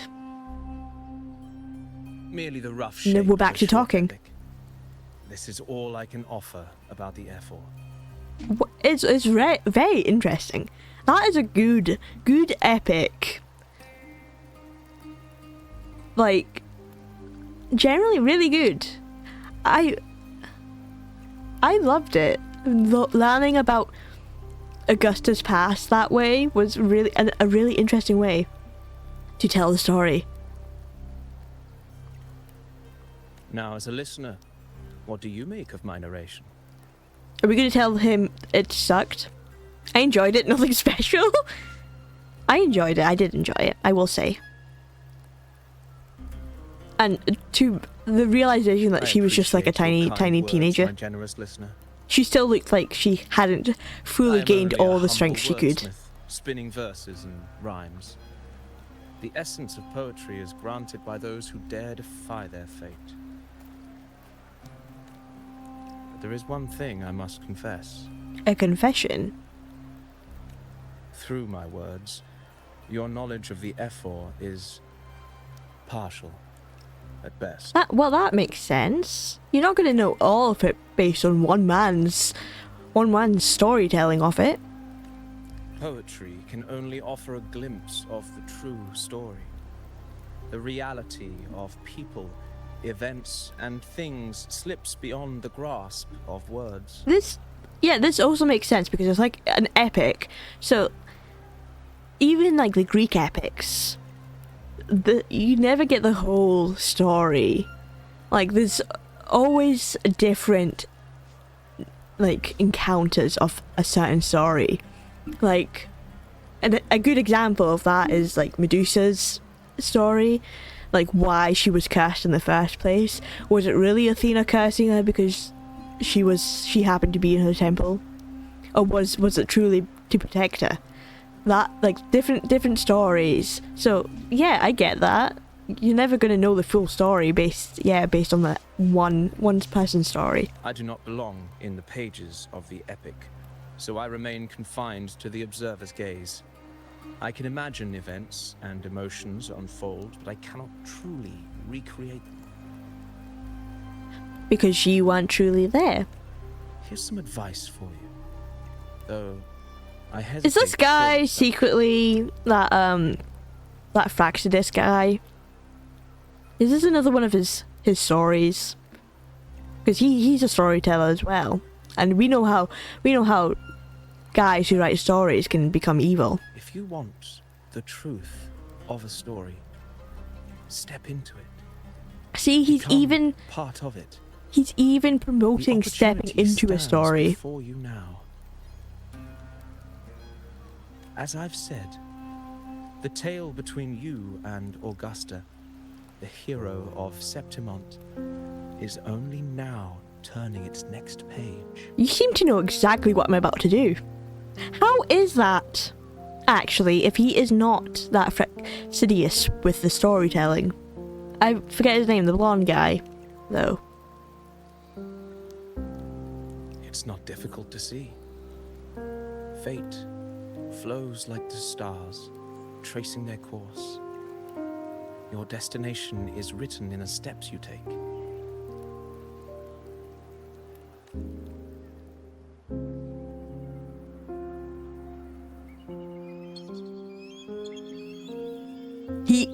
He made it stop raining. How did he do that? The rain is passing. Unless he made this, unless we're in a story right now. It is time for farewells. Or maybe because he spoke about hearing and being able to sense stuff in with other senses. Maybe he could just sense that the rain was about to stop.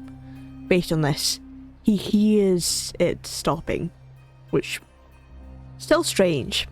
It does feel awfully like he made it stop raining, though. Before I leave, may I ask you one last question?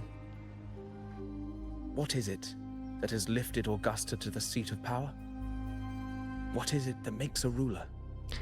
Oh, that's a good question. What makes a ruler? Someone who has what it takes to rule. Oh, Well, did say Abby strength. eat all the food? Let's Abby be real. did There's say no way they would Augusta could have passed they those would trials without consume strength. that food. Rover, what do you think? It was strength and conquest. It was her unyielding resolve. It was born from the hardship of the past. Probably her unyielding resolve. Her determination. You needn't rush to answer now. Keep it in mind as you continue your journey. When the final chapter is written, the answer will reveal itself.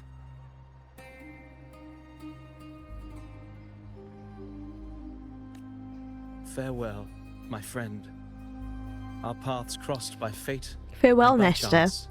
Very cool design, NPC design.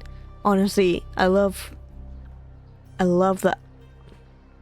The blindfold, I love the tattoos. He's awfully buff for a poet, though. I love his walking cane. He does give awfully good vibes. Well, suspicious vibes as well, but he does give Tiresias vibes from Greek mythology. Soon, after this brief Blind encounter, poet that everything he about is. me will be gone with the wind. But you, Because he's not your real. epic continues. Because he's a character that's been placed into our story.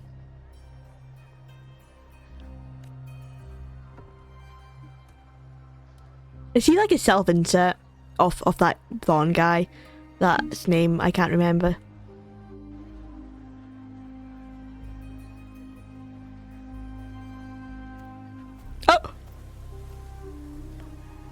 Oh! It's like he never existed. And who is this man? Who's this man showing up? That was kind of cool how he turned into paper cranes though. Your Excellency, you have Oh, indulged oh, too here she is, Augusta. You know, the last time someone had something to do with paper cranes, I did not trust them. As the priestess, you know is far too unruly in both action and word. You know. It's a disgrace to her title. Well, you can't just respect her like that. Indeed. She entered the palace unannounced, uninvited, and with no decorum. Augusta, are you gonna just let them speak to you like that? A blatant affront to the authority of the palace. Same as always. Senators, all she crossed was a doorway. One too insignificant to carry the weight of our authority, or defend anyone's fragile pride. Good for Augusta for defending Una. Let us not forget, it is not the walls of Capitolini Hill that command fear. It is my will, my sword, and our relentless conquest. I know your fear. You fear a priestess's voice drowning yours, and a rebel challenging the Senate's rules. Oh, so that whole, like, the rich looking down on the poor kind of translating to just looking down on people that you think is unworthy. So in this case, these guys thinking a priestess's voice is unworthy. You tell them, Augusta. But listen well. Power does not bow to sycophants, cowering behind their traditions. If you seek power, then step from the shadows. Face me, and prove yourself worthy. Oh, she truly is still in that fighting mindset, always. Oh, there she is. Took you long enough, Augusta. Handling the senators takes time. You know that. Oh, so they had a planned meeting. Well, to keep our esteemed priestess from waiting, Maybe next time I'll just leave them to their own devices. Oh, I just noticed she has suns in her eyes. I'll make sure they record every detail of your feat and relay it word for word to Grandmother Lilibet. Lilibet? The current head priestess. Okay. Good to know. Wow. Gonna be a snitch. Huh. Priestess Iuno. Unruly behavior left Tetragon Temple without permission and trespassed into the Ephor's palace. I wonder, who will lose it first? Lilibet or you? Let those old foxes report me all they want. If they step into the tetragon left foot first, I'll shoot the left. Right foot first, I'll shoot the right. Damn. Hey, I'm with you on that one. The Senate should be reminded now and then that the Tetragon's kindness is not a reason to take Priestess Yuno lightly.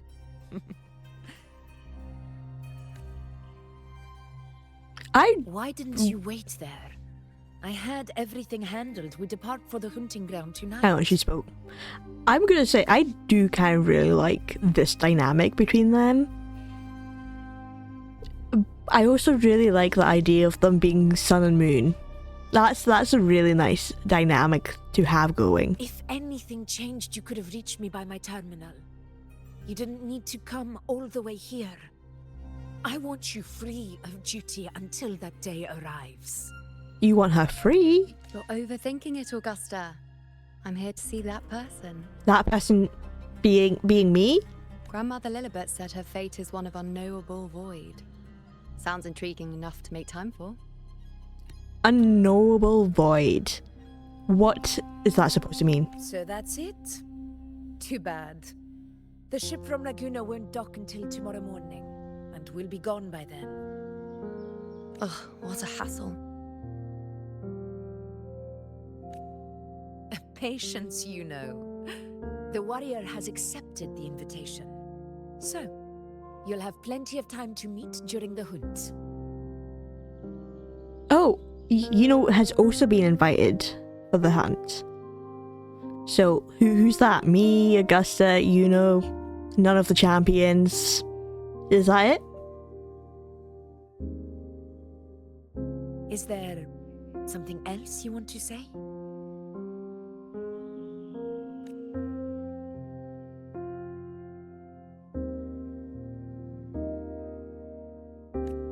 I read Grandma Lilibet's book of prophecies.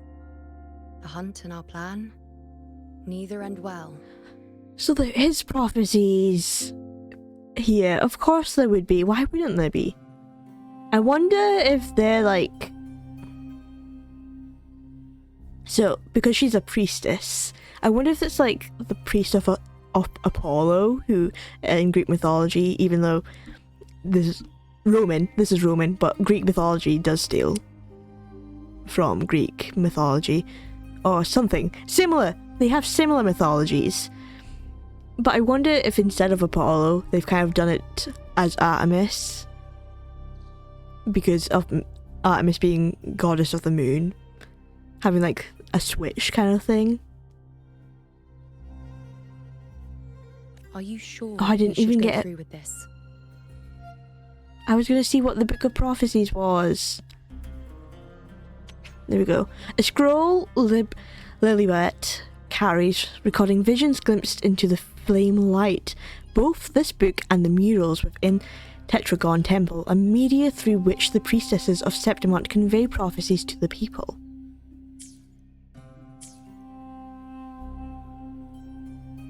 Risk does not trouble me. Peril simply requires greater strength. But really, when did you start caring about the temple's traditions? Oh.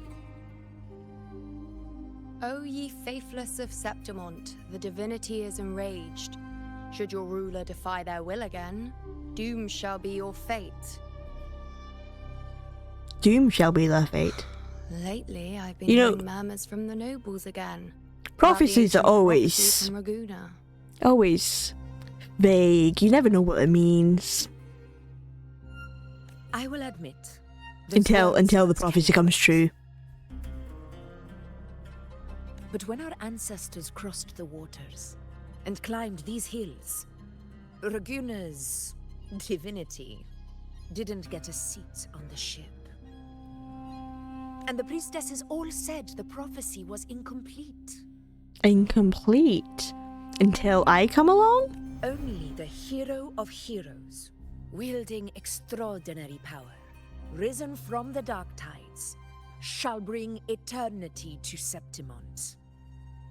Then shall the waters quiet, the tempest still, and glory return with the blood of the old king. The hero of heroes, the legendary ruler of Septimont. The legend traces its roots to an ancient prophecy that only the one who becomes the hero of heroes can save Septimont from falling into ruin. Do not forget, this is the other half of the prophecy.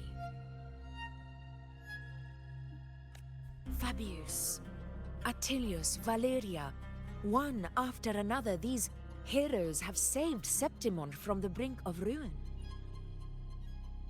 As long as a hero stands, no disaster can break this eternal city. As long as a hero. As long as there's one hero, it's all good. What if ruin is our fate? Oh, don't force me to look down. You guys might fall if you're sitting on the edge like that. Then I will sever that fate with my blade.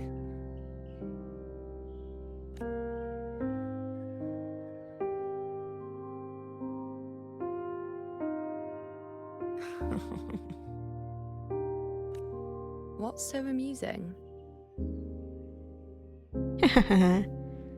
So, the fearless priestess Iuno can be frightened after all. I'm really happy that we are expanding on the relationships of characters outside of Rover. I just like seeing these characters interact. But it's fine. If you're afraid, don't push yourself. I can handle this alone. Most revered priestess, wait for me in the temple. Most revered. I shall return victorious. You don't have to be saying all that to you know. Most revered. You could have just said, priestess, please wait. But okay. Frightened. Me? If anything, it's you, trying to shut me out and face it alone. Fine. Go ahead. You'll come back to me sooner or later. Huh? Did she always come back to you? That I can't deny. Are they like drawn to each other because they're the sun and moon? I knew it. So you do need me for this hunt. Thank you. You know. Oh, Why are you saying this? I feel like I shouldn't be here for this. For them interacting. I feel like I'm intruding on something that I shouldn't be a part of.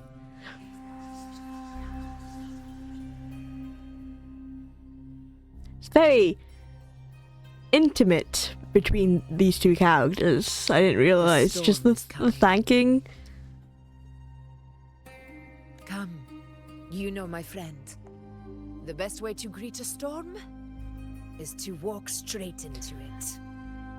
I don't think that's true at all. You should avoid the storm at all costs. Do not greet it, actually. Oh, that's it. Oh. Okay. That was it. Okay, let's see. Oh. I suppose... I don't know what that is. I suppose I can start, just the next part. You know, we haven't even... Don't look at my events. I haven't even, you know, gone over here. but that's okay. All the way over here. That's just, yeah, continue. At least I do a bit of this. Oh, we're starting. Sure is a beautiful day. So, any news from the F4 rover? Or are we still chilling like we've been for the Yeah, past few that days? whole quest was us waiting for Augusta, and she never even showed up. Okay. Good Oh, day, hello. Madam Rover. Hello, attendant. I am Damien, an attendant in service to the Ephor's Palace.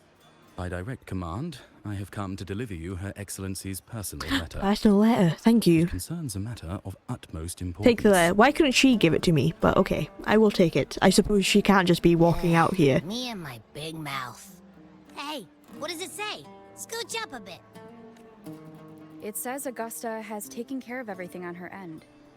She's ready to meet us at the F4's palace as agreed. At the palace. It's most likely something to do with the hunt. Oh, this is a lot of text.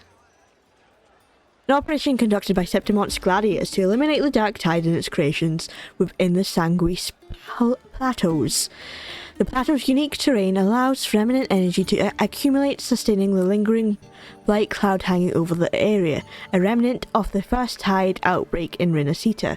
Consequently, the region has become a breeding ground for dark tide creatures, where the dark tide corruption continues to spread unchecked. As the confrontation with the dark tide stretched on, the Septimontians discover a strategy to effectively curb the dark tide's advance, luring its creation towards the Earth-Rend Wedge and hunting them near its base. Since then, the hunt gradually evolved into an institutionalized tradition deeply woven into the Septimon's culture. So yeah, it's part of their culture then. We shouldn't keep the F4 waiting. Time to go, Abby. Time to go, Abby. Your wish has come true. Now? Do you want to still keep chilling? Well, I'll think I'll sit this one out and leave all the heavy stuff to you guys. Okay. You can chat for as long as you like. Just give me a holler if you need me. Get back into my tacit mark then, if you're not gonna hang out. First Huh? to the treasure. Oh, okay. I was gonna say that there's nothing there. That's not the palace. The F4's palace is just ahead. Oh, I don't think. Oh, I did not mean to do that. I pressed the wrong button. Right, I do not think that's gonna get us to the palace. Ooh. Never been here before. How convenient Looks like Augusta's already taken care of that everything. there was a flying creature there to lead us to the castle. Oh, thank you. How respectful of the attendants to bow to me as I enter.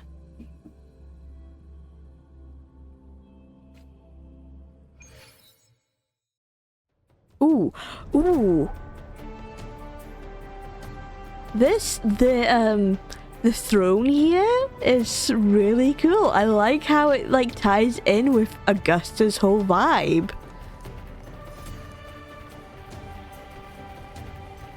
Glory to Augusta, right? Right, Goffredo? Glory to Augusta. We are here.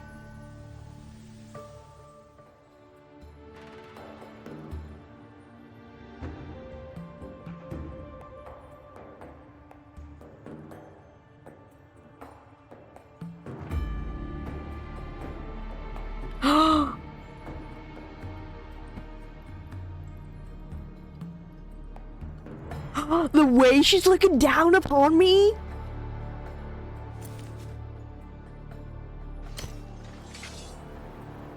Hello, madam. Is she gonna hit me with that sword? Because I'd let her, honestly.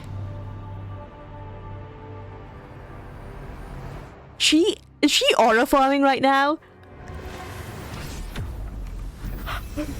Okay, I did ask for this. I did ask for her to hit me with that sword. I wasn't expecting her to actually hit me with the sword. But maybe she just likes to look for a fight. She could fight me. I could take her.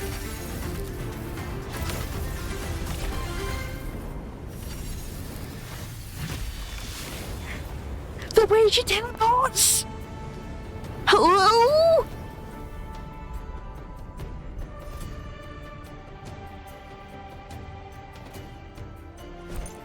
That's one way to welcome a guest, I suppose. Hello. Impressive. Hello, women. Oh, what an entrance to make. Oh, she's so cool. I did ask for a sword to be thrown at me. I did welcome it. I welcomed it. I still welcome it. I could take her though. I could take her. Not in a fight, but I could take her. I expected a challenge, but your performance far exceeds what I had imagined. Oh. Just as I thought. Watching from the Colosseum's balcony is no way to understand a warrior's true spirit. Very hot of her to attack me. Only by crossing blades can I feel the will to fight pulsing through your veins.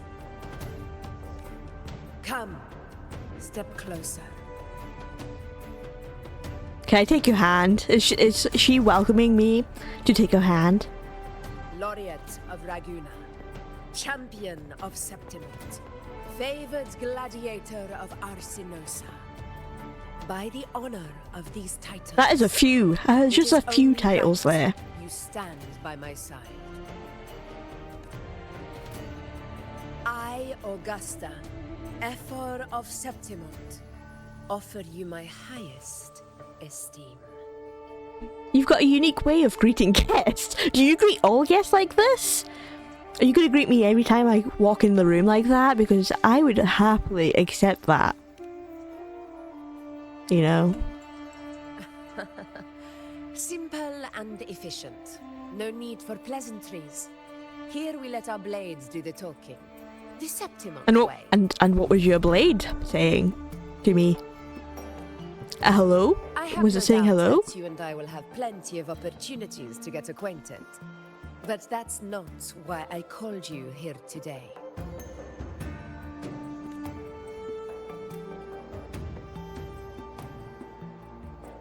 On my behalf, and that of the Ephor's Palace, I extend my deepest apologies for failing to keep our Oh, appointment. she's... Hey! No apologies needed.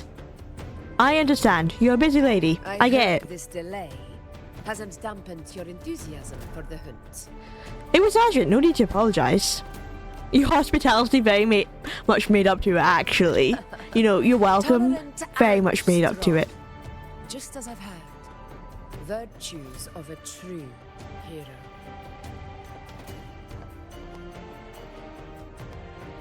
Well then, seeing that your interest still holds, shall we discuss it? Please? The hunt. In Septimont's Ooh. long fight for survival. Ooh. It holds profound significance. Look at this. This is so cool. Such cool artwork. It's like symbolizing the black tide, these black lion things. It is both honor and duty. For 100 years, countless gladiators have taken up the hunt and met their end in glory. I was gonna say, was there many noses? But no, that just happens to be a griffon with a warrior on it. It is no exaggeration to say that the blood of gladiators still burns in every inch of the Crimson Sanguis plateaus. Our ancestors built the defenses that line those grounds. To this day, they stand as the front line of Septimont's resistance against the Dark Tide. You've surely noticed the lingering blight cloud that hovers over the Sanguis plateaus. Since the first Dark Tide, I haven't even looked at the Sanguis plateaus. I will be completely honest with you. For its horrors. But what horrors? A type of tacit discord born from the Dark Tide. Okay, a specific As you've no tacit doubt discord. realized, our prey are tacit discords, born from the dark tide. Only those who desecrate Septimont fall beneath the gladiators' blades.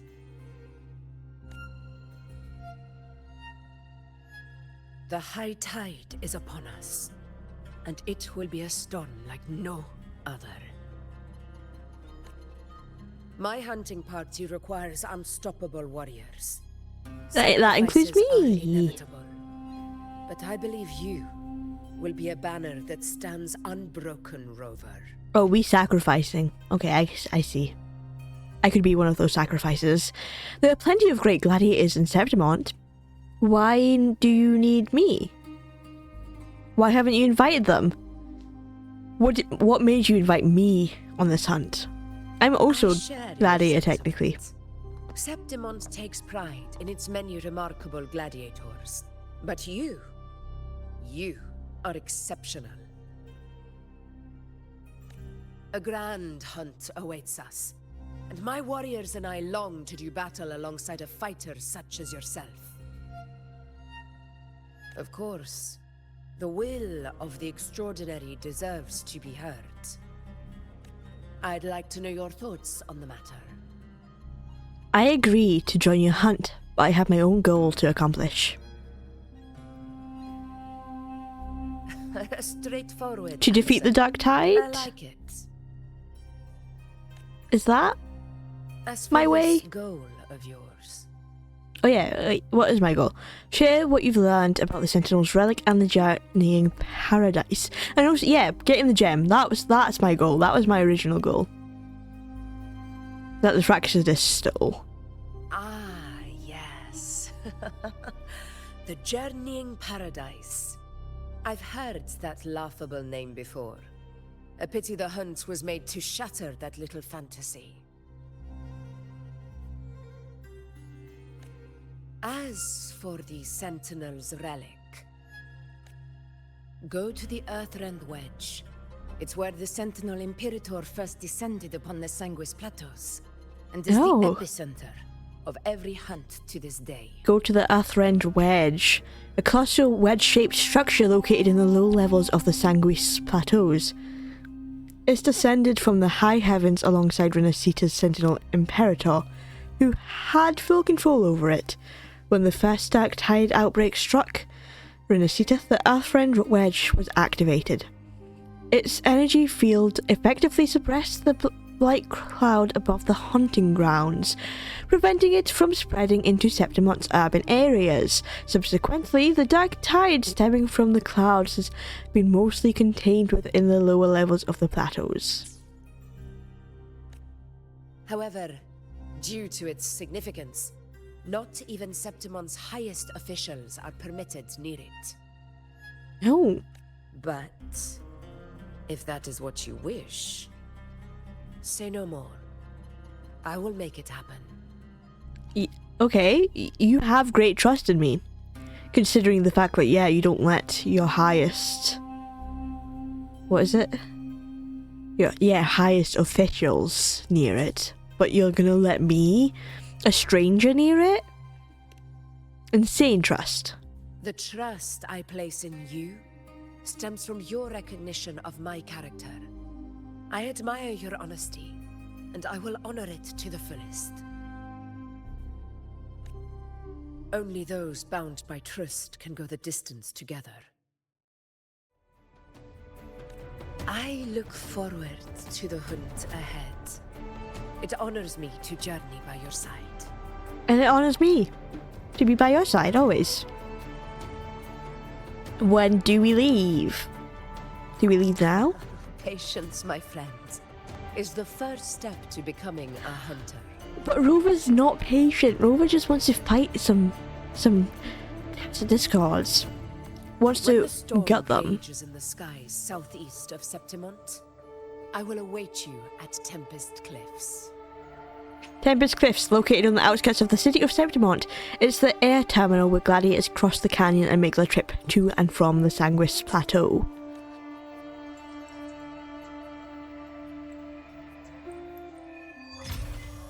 Unlocked. Officially unlocked. Right. We are going. Okay, we are just leaving. and then waiting. We're waiting. We can be patient. Like Augusta, we can be patient. We wait and we wait.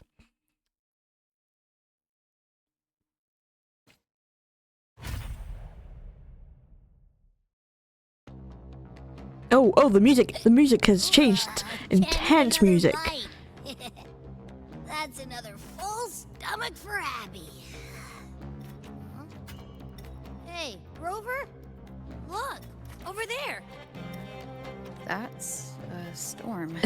that is definitely a storm of some kind.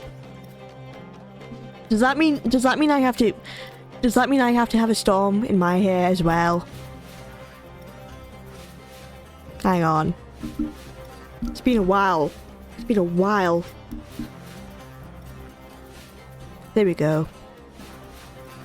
See, now we're matching. Me and the storm is now matching. That is a storm. It's about time to meet up with Augusta. I'm ready. I remember. That's where she told us to go. Ready to face the storm.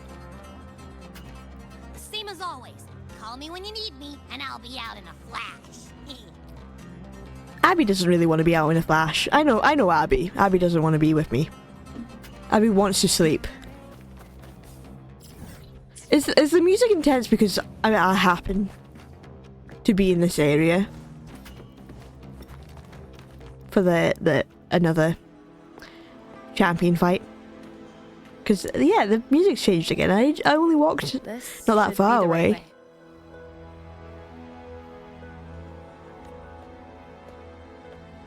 If you're heading for Tempest Cliff, oh, it's this man. This path will take you straight to the man who saw the paper cranes. Hello.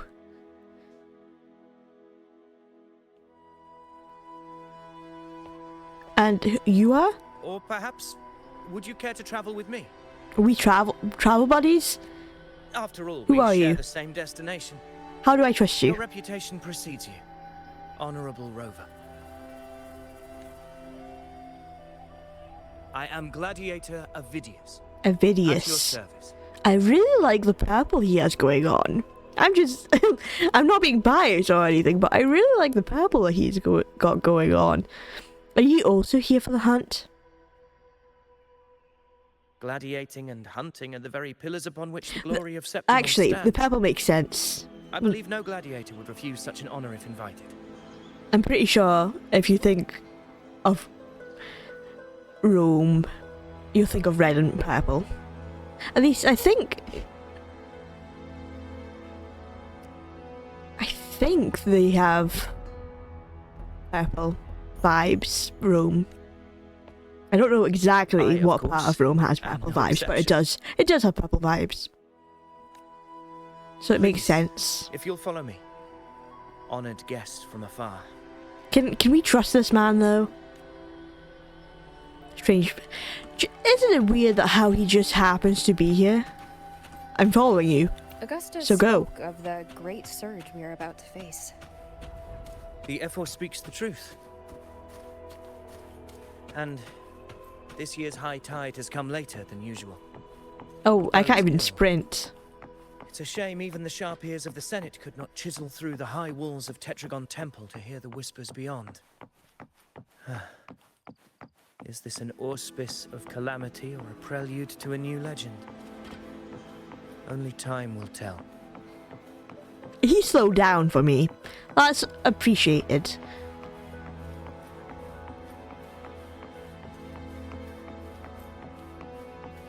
I do kind of like how we're kind of in sync here though. I'm not sprinting to catch up. I don't need to sprint to catch up. Oh, thank you for the bowing, Augusta. We are here to brace the storm. Did you hear? This one's serious. Did you hear? This one's serious. This hunt. Oh, she's hearing voices again. I did notice her having voice vibes. From here we march onward to the hunting grounds. where the dark tide's creations may await us. When the time comes, it will be a true pleasure to see your skills in action. Happy hunting. Thank you. I don't know if I should trust this man. Come, join us. Rover seems happy to have met him though, so maybe I should trust him a little bit more than I do. Signal our departure.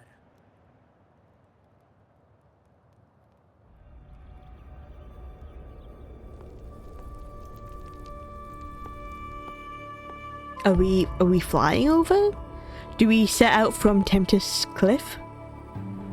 Do we? Precisely. These cliffs mark the opening of our campaign.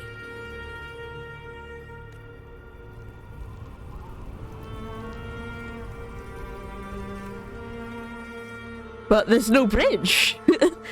Do we fly? Do we dive? How are we getting there if there's no bridge? Some of you guys don't have flight. Oh, there's the plateau. Wait, are we using our gliders? Take courage, Is there an my invisible friend. bridge? Do we just take a step out? The path to glory will reveal itself under the feet of the brave. So I have to take a leap of faith then, is what I'm getting. I just step on to the air.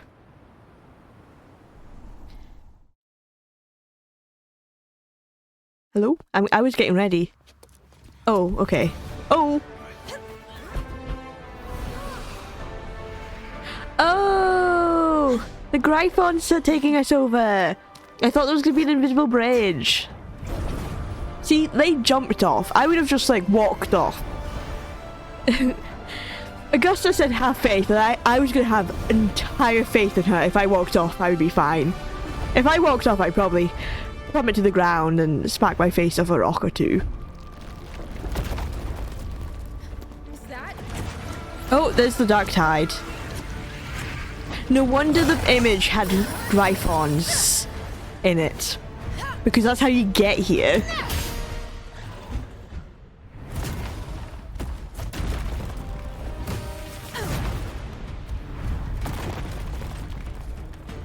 This is really cool though. Is that a dinosaur? I thought those went extinct. No, they have dragons, so I guess Getting restless, are we? having dinosaurs here isn't too out of the ordinary. An abomination of the dark tide. So it's a dinosaur. Do exercise caution, Rover. Never Oh. back down. Augusta, you basically died already. Boy, this helps. Tempest of silence. Keep it together.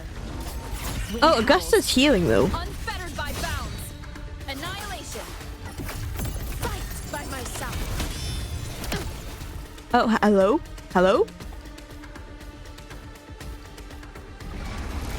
Did we do it? Are we getting crushed by rocks? Did he get crushed by rocks? Oh! Oh, she's here! Uno's here! I didn't realize she could use it as a bow. She used that as an arrow. The moment. Let it flee. The path it takes leads deeper into the trap we laid. Oh.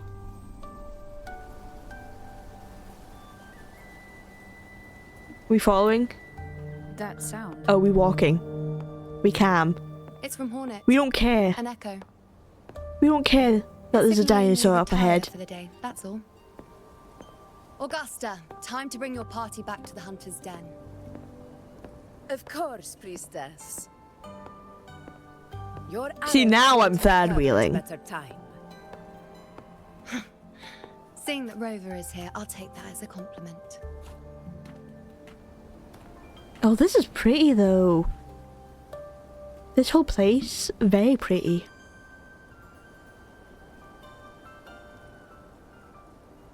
Is that Hornet? If that's Hornet, that's amazing. Hunter's Den. The busiest gladiator encampment across the Oh. Sangus Plateaus. Avidius is still here. Nearly I every thought he hunter passes left. through here on their way to the hunting I grounds. thought he left, but okay, hello.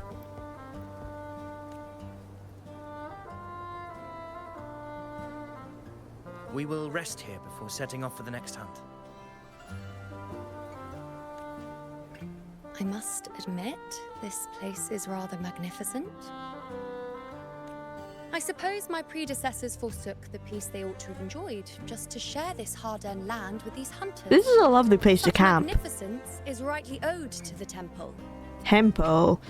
The living quarters of priestesses, where fate is observed and prophecies are documented, commonly referred to as the temple. The priestess's words are not without merit.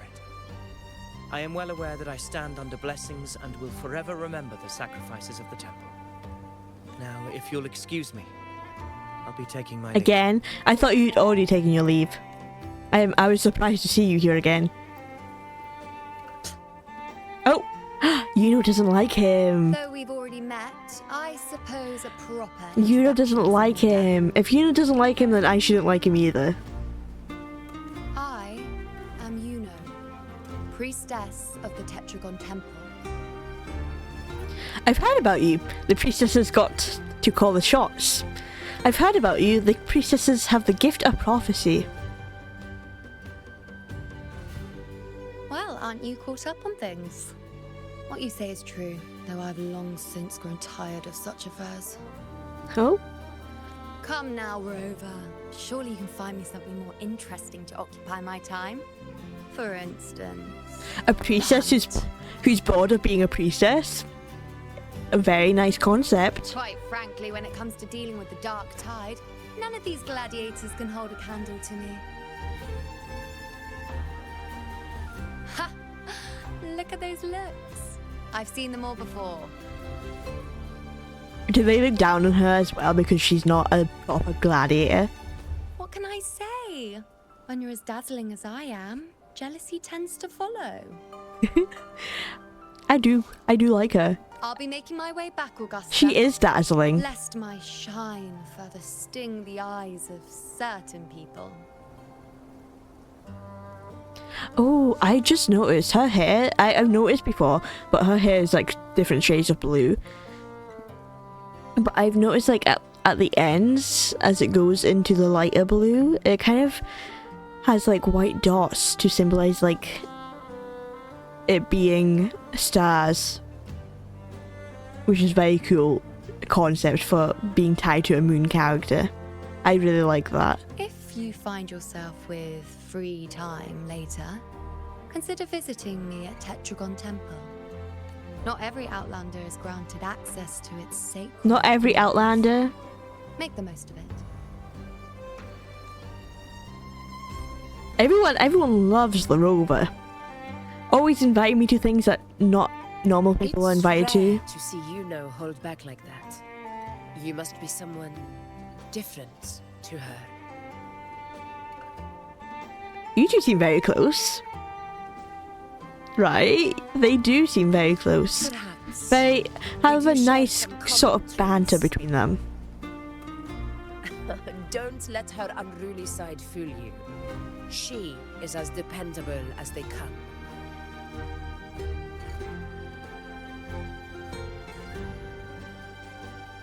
The monster we encountered earlier. A Chorosaurus. A Avidius was Dinosaurus. correct. It is a tacit discord born from the dark tide. Oh, so it like was created from the dark tide.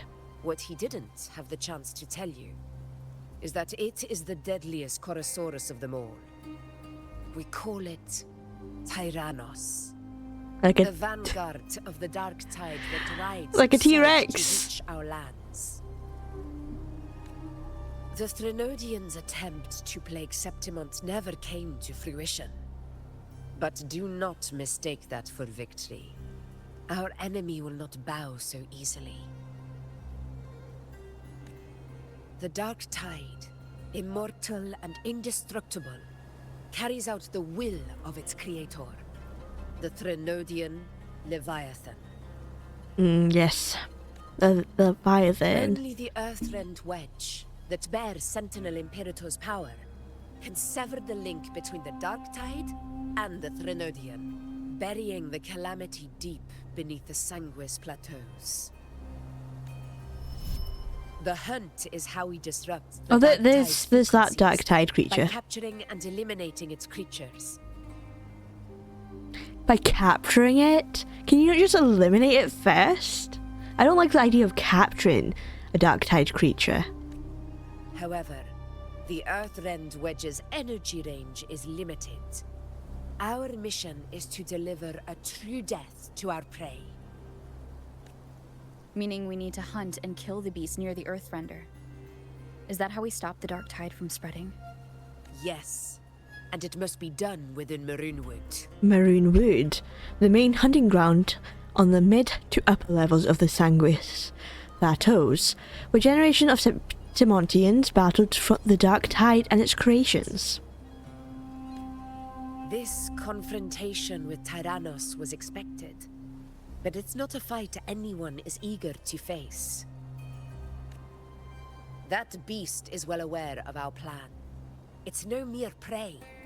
In many ways, it's a cunning hunter itself. Well, understandable then if no one wants to fight it, if it's like the strongest Dark Tide creature. They want to survive, so why would they risk fighting such a creature? What are our plans for now, though? Now, we wait. Patience. We wait for it to Once enter again, Maroonwood. with that patience we need. The real hunt begins when the beast's hunger drives it to the wilds. Oh, when the hunger strikes. Your Excellency, the senators request your presence in the main tent. It's to discuss plans for the hunting operation. Looks like I'll be occupied for a while. Relax. Take a walk around camp. The Hornet's blare will sound our next departure. Oh, that is the Hornet! Fantastic. I was going to say, if that thing is not a Hornet, then I would be disappointed. It's a sound that can be heard across the canyons. You won't miss it. The mainland of Septimont and the Sanguis Plateaus are separated by a narrow and long waterway. So that's what we crossed to get here. Then the canyon.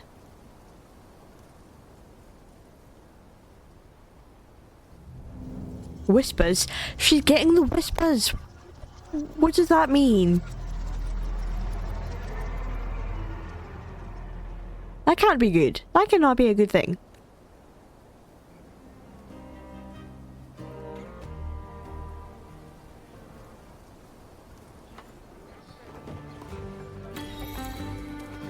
The heights had unprecedented scale.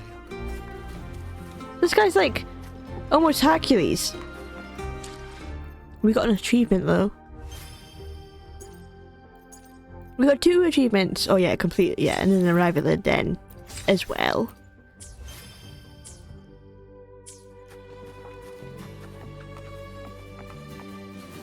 So are we? Okay, this is a separate place. Because even though we crossed somewhere, even though we saw it where we were, it's still not in the same place. Interesting though. We've got this place to unlock and then this place. No, it isn't. No. Okay. No, there it is. That's where we crossed. I was gonna say, is this in a separate area? If I go to... I guess when I looked at it, I thought it was somewhere else. But no, it's... Septimont's just up here. Not even that far away. Did you hear? Oh, I'm so sorry, sir. I'm so sorry. I did not mean to bump into you. Did you hear about Ovidius and the Senate? We're listening in. We're not supposed to be here. A power struggle. Oh. Nothing new. But going up against Augusta is a steep hill to climb. Without a strong forte, Augusta's strength was always going to have limits. She lacks the extraordinary power mentioned in the prophecies. Hard to compare her with a hero of heroes of the past. Hard to compare her? Because she's even better than the heroes of the Wouldn't past. put it like that.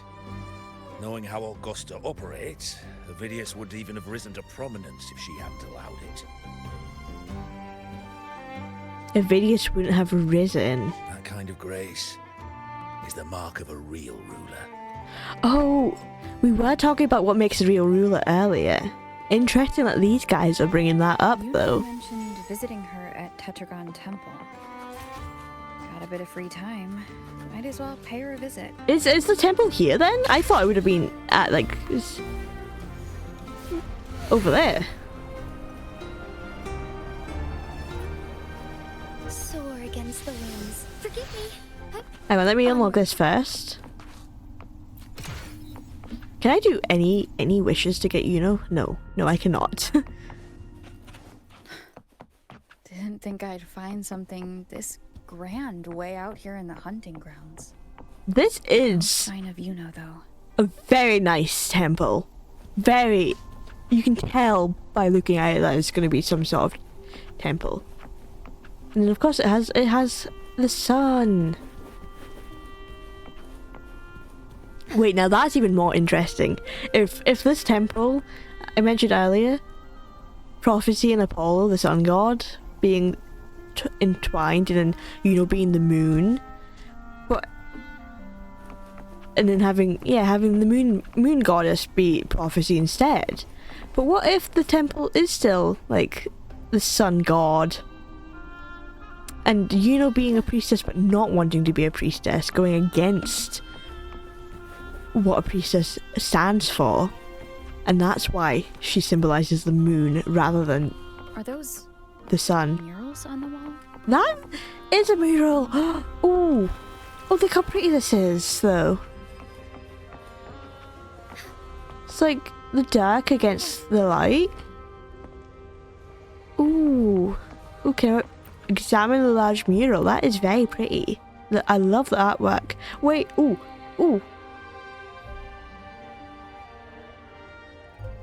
Okay, a booklet lies before the murals, recording the faint inscriptions carved beneath them. Inspect the first mural on the upper left. An empty wall. It silently waits for the tides of fate to leave damp traces on its parched shore. A booklet lies before the murals. Second mural. Heed me, blank of Septimont. The something of the heavens has something. This artwork is really interesting.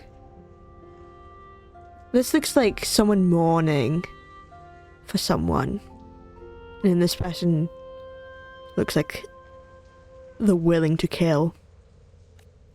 Should blank be blank again? Then blank be the fate that awaits Septimont. A booklet lies before the murals. Third mural, there's nothing there. An empty wall. It silently waits for the tides.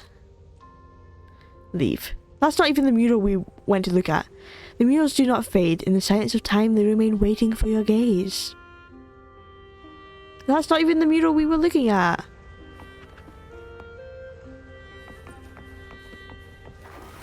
Where's that mural located? I overheard a few gladiators guessing who the next hero of heroes might be. Guessing who the next hero of heroes would be? I don't even know where that other mural... That one's faded. But this one is like still here. Large mural. This is the one that I am standing in front of. A booklet light... Okay. Only the heroes of extraordinary power, risen from the dark tide, shall bring eternity to Septimont. That's the prophecy. Then shall the waters quiet, the tempest still, and glory return with the blood of the old king. You notice the mural is incomplete, with a conspicuous patch in the centre where the depiction is missing. You don't fully understand what this means, but your intuition tells you its significance reaches far beyond the blank wall left behind.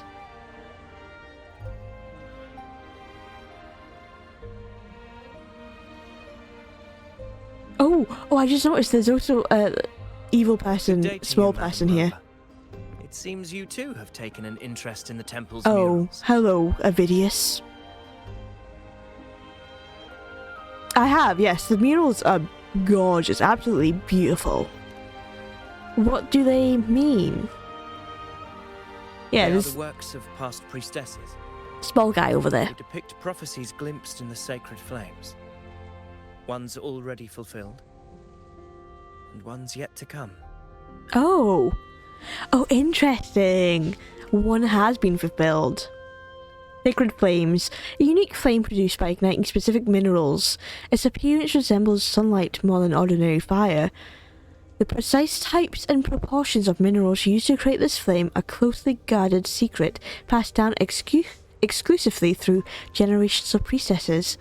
While the sacred flame offers no special power, priestesses channel their resonance power through it, using its light to glimpse the future and deliver prophecies.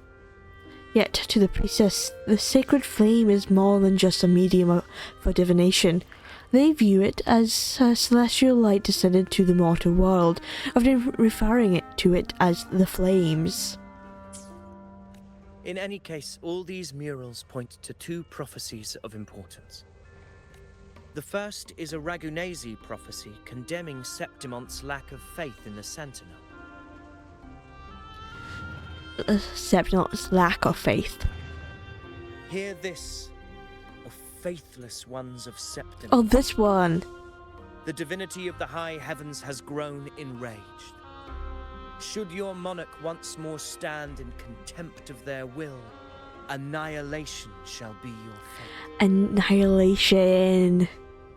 So that's what that means. I don't even know where this is.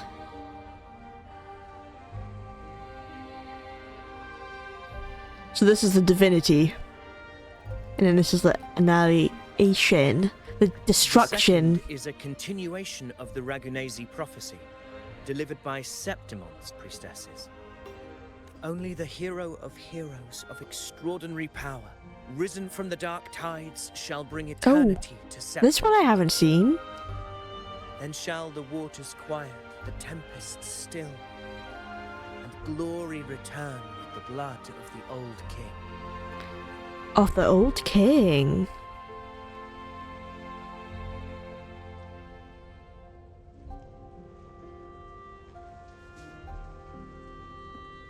You seem drawn to that particular mural. It tells of a calamity yet to come. And, as always, the hero of heroes, who shall rise among us to turn the tide of fate. Interesting. He's got a feather in his hat. Yet the identity of this hero remains a mystery. Coincidentally, much like the absent part of this mural, the prophecy of our victory over the coming disaster remains untold. Yeah, it's got a missing part of the prophecy. So they're not going to know how to complete the prophecy.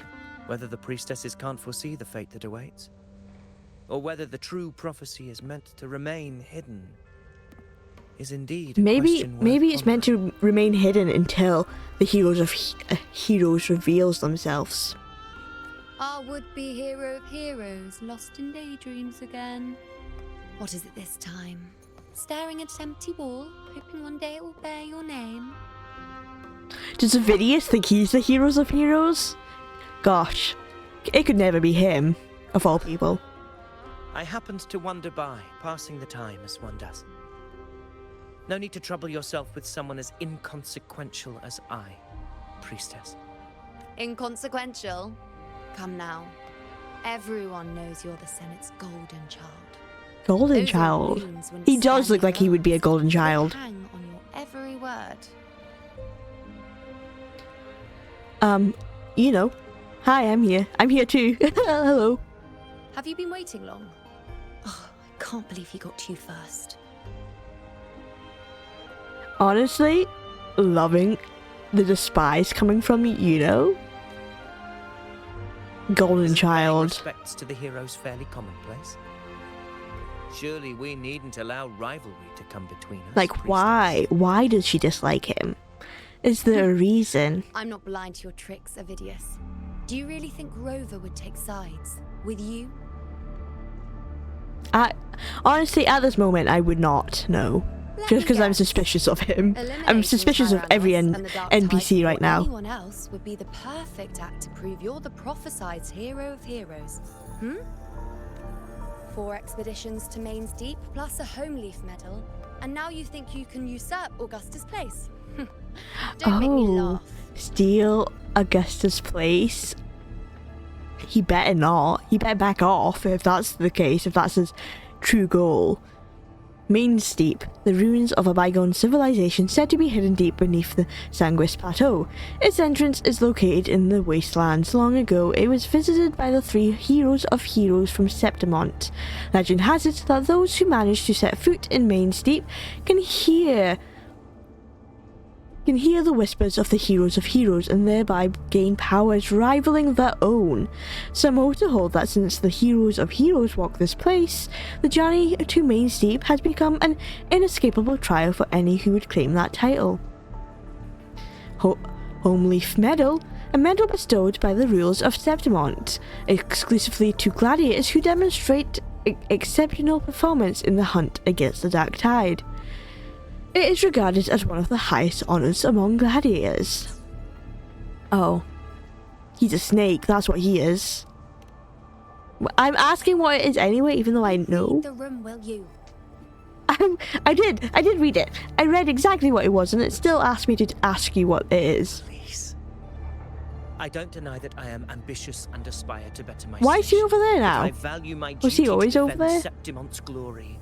Did they Just switch sides? Should I become the next hero, Septimont would be spared when the next calamity arrives. Is this not what the Tetragon Temple has prophesied? Why you? Oh, is it up? What if Augusta is the true heroes of heroes? Augusta seems most likely to be the hero of heroes. She possesses many qualities worthy of a hero, but she lacks the extraordinary power mentioned in the prophecy. And you think you have that power? I don't think so, man. I just met you and you don't seem powerful. Augusta offers nothing special. Yet throughout Septimont's history, every hero of heroes was born with extraordinary gifts. She may have the strength to wield a sword, but I doubt her 100 swords. endure pain and the slow, wearisome passage of time like other resonators. I feel like she could. It's a pity I feel that like in she a would. city built on prophecy, Augusta is a disruptor of the rules. I assure you, priestess, I will not act from the Yuno's shadows. getting angry If Augusta seeks a fair at the challenge, disrespect of I shall honor Avidius. her with the respect she deserves. Priestess, Rover, I beg your leave. Perhaps Leave then. we will bear witness to the birth of a new hero in the hunt to come.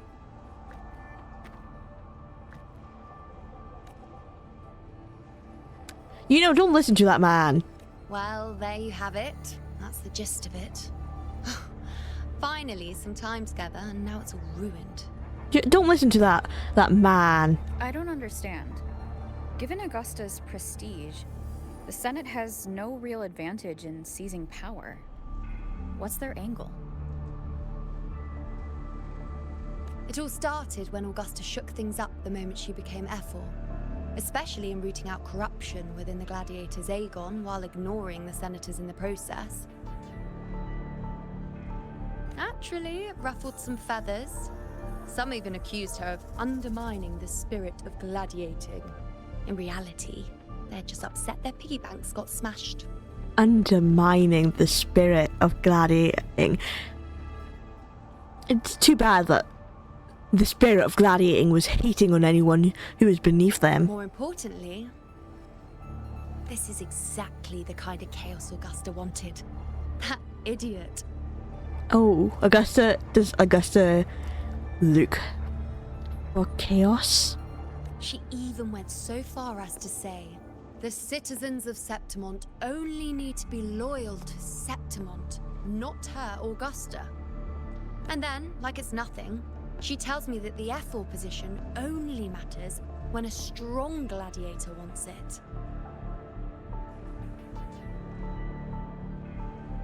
When a strong gladiator? Because yeah, Effa has to be the strongest. She's even more stubborn than I am.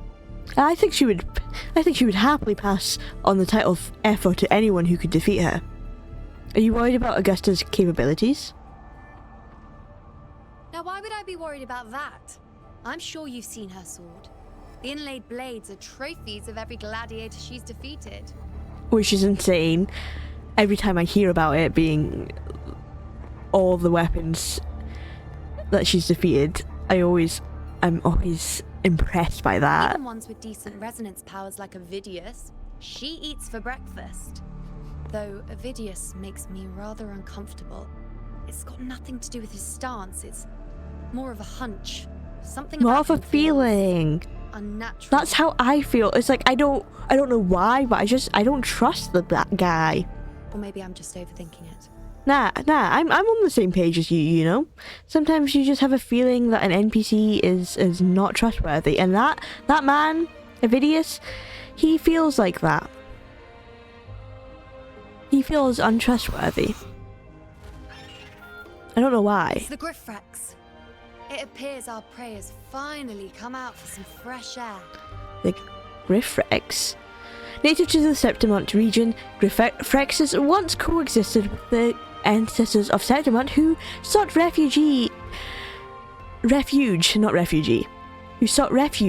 Runasita. However, the outbreak of the First Dark Tide devastated the border mountains. The Griffrexes' habitat drove most of the species to extinction. Since then, Griffrexes exist mostly as common echoes, which are generated at a fixed frequency from resonance beacons. Over time, Septimontians became aware that these Griffrex echoes still retained the instincts of hunting and setting external frequencies. As a result, they were trained as common echoes for hunting purposes to track and attack Dark Tide creations. So we use them. We'll meet again later. But next time, I'd like your undivided attention. No distractions, Okay, you can't say no distractions when looking like that. Looking at me like that. But distracted. And if I'm fighting with Augusta, that's also distraction. Oh, hello. Is this the head priestess? Better go and greet her. Hello, madam. Don't mind me. I overheard a few gladiators. Oh, it is Lilibet. Hero of heroes might be. Okay, hang on. Before I talk to you. Okay, there we go. That's what we were looking at. That's where the other thing is. We didn't even get a look at this one. Onwards. Examine the small mural.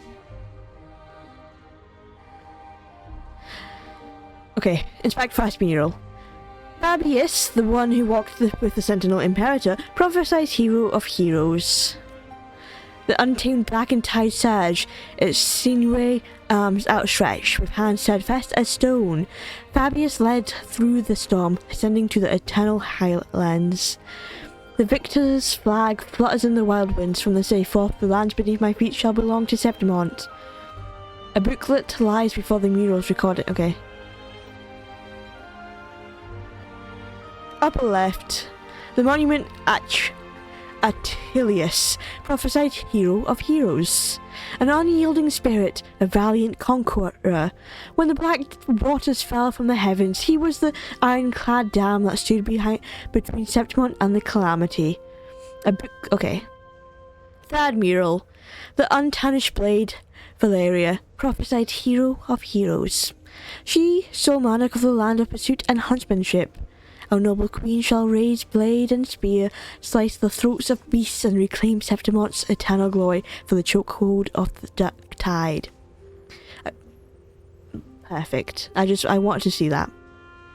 Interesting prophecy of heroes. I overheard a few gladiators guessing who the next hero of heroes. Okay, let's talk to Lilibet. Very nice NPC design, I will say. They never disappoint with these NPCs. We've been expecting you, roving. They've been expecting me? Am I in one of your so-called prophecies? Will you tell me my prophecy? A void. An unknowable fate.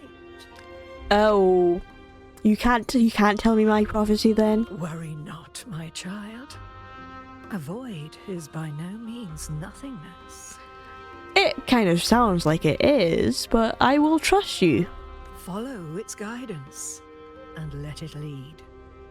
It will open the path to boundless possibility, guiding us through the fog to shores untouched by any before us. I'm not sure I follow you.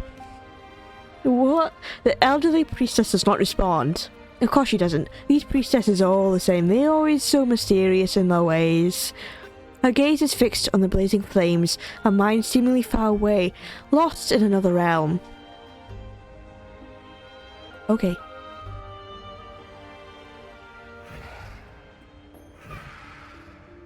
There's that storm. Perfect timing.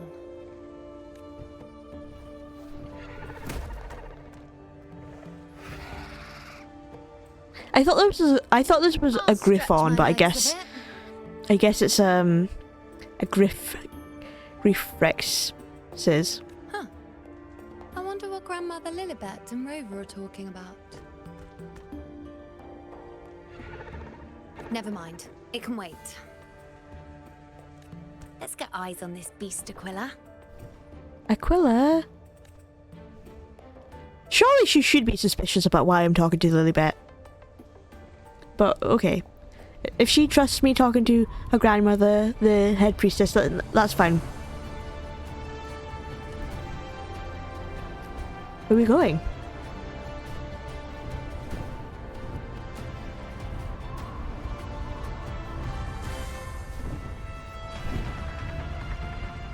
This is a very cool way to show what the battle looks like.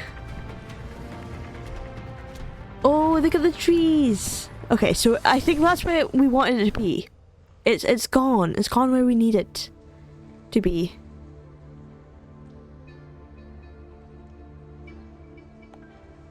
Spirits of the hallowed land, answer my call. She is totally based off the goddess Artemis. Having the whole moon thing, having a bow, her being a priestess. This bow is so cool, with it looking like a crescent moon, and then like a smaller moon inside. I generally love this little detail. May the eternal sacred flames grant us boundless sight. And not only that, this is they're doing a hunt. She's like the goddess of the moon and hunt. So there has to be some link to Artemis, or at least the Roman version of Artemis.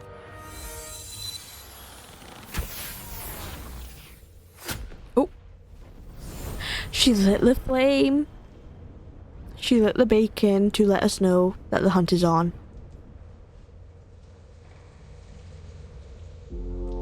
It's the horn. May flames guide you. I'd better find Augusta. Oh, I should probably actually get a better team. Brant, you out of here. Pleasure me with more power. Can I go for Yuno? I can't. I still can't. Actually, haven't. If I get my achievement, I've got an achievement to claim. I can do a single pool on Yuno. On pity 32, I think. There you go. No, that would have been insane. Yuno's just not wanting to come home. That's fine. Oh, there's Augusta. We ready?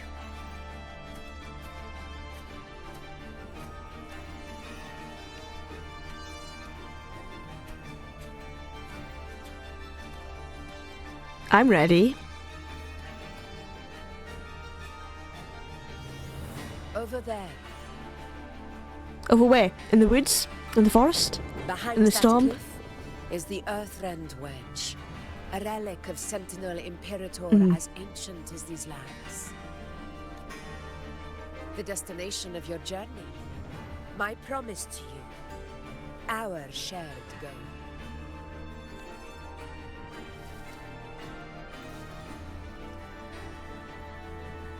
Oh, what's that?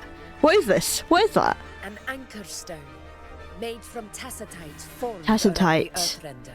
Anchor stone, a type of small device manufactured with tacitite formed around the Earthrend wedge. It provides energy to anchor obelisks, which in turn amplifies its frequency to repel the dark tide and its creation. During the hunt, gladiators of Septimon's strategy tactically set up anchor obelisks, carrying anchor stones at critical locations across Marinwood, the main battlefield. These devices help them drive the dark tide and its creation towards the base of the Earthrend wedge, where they are eliminated. The strategy has proven highly effective in preventing the dark tide spread beyond the Earthrend wedge containment, not contamination. It could contaminate. It offers no defense capabilities, but it can at least serve as a temporary measure to hold off the dark tide, or its creations. We need to deploy 3 of these in predetermined locations across Marinwood to generate a force field. This will drive the Chorosaurus to the Asphodel Barrens in the lower levels. Asphodel? That's a place in the underworld, I'm pretty sure. A field nestled deep within Marinwood, an elevation approaching Earthrend wedge and situated in the lower middle level of the Sanguis Plateaus. It serves as the primary battleground where gladiators engage in deadly combat with the dark tide and its creatures. The main bit is where the hunting party can safely reach the lower levels.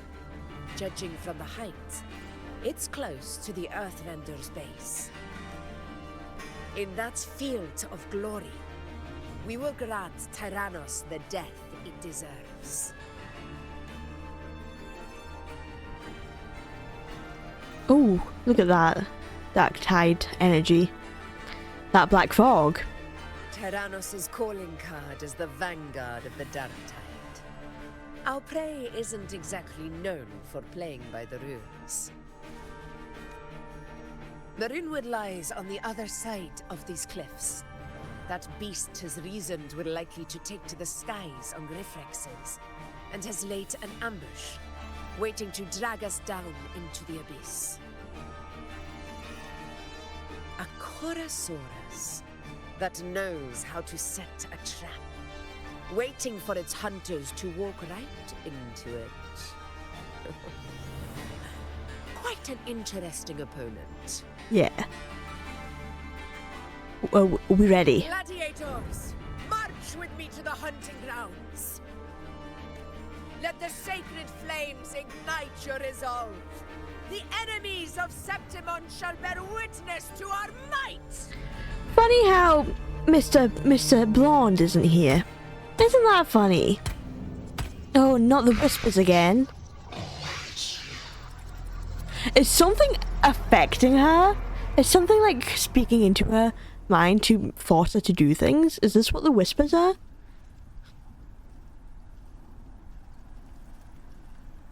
Are you okay, Augusta?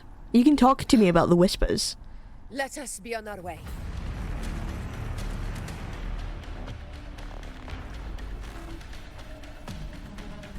Oh, I'm her again. Right. Okay, I can't sprint. Okay, I can only go forward. I can't go left or right. Be on your guard, everyone. I need to stop trying to go left because it will not let me. If I just walk forward, we should be fine. Okay, now I can sprint. Well played. Well played, yes.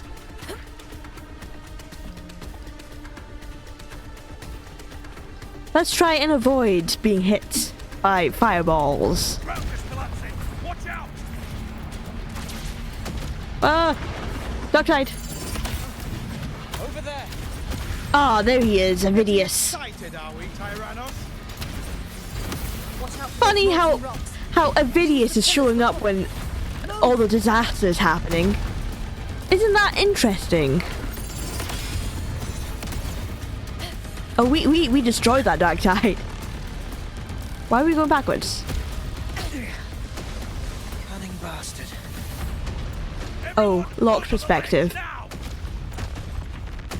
Under the ledge. Is that even a good idea? What if the ledge collapses onto us and then we die because we're under here? Stay behind me. I don't even need Rover. I can just be Augusta. Like, Avidius wasn't there before, and now he is.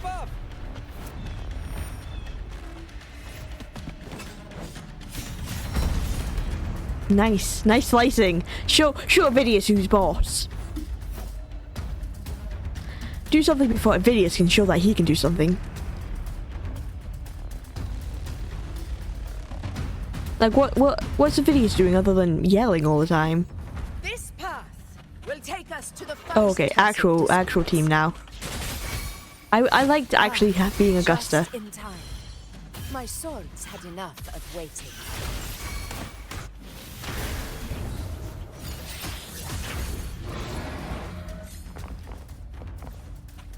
Let's go. Oh, dragon. Oh, go. There's a goat. Hello. Oh. Go. Move. So I do not kill you. Oh, I killed it. I killed it anyway.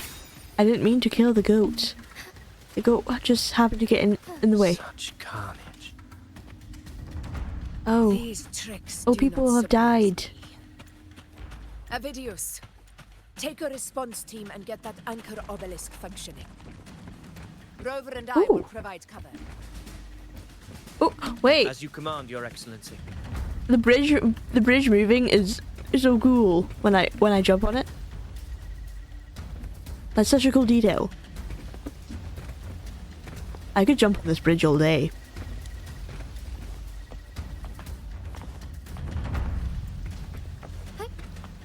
Though I wouldn't. I won't jump on it all day. Right, we defending the fort, the obelisk. Honor cannot be sunk.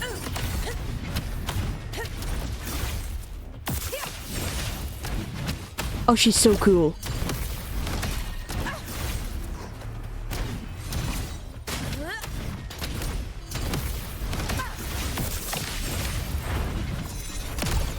Okay. Hey, oh wait, hang on. Hey, you guys stay away.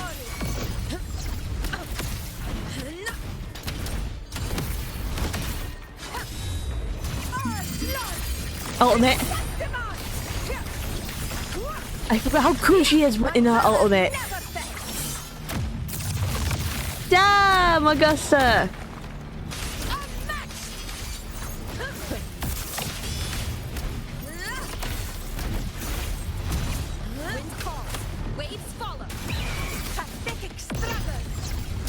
Avidius's team should be almost That done, was Augusta. so cool. I'm so sad I haven't been able to build Augusta because I haven't been here.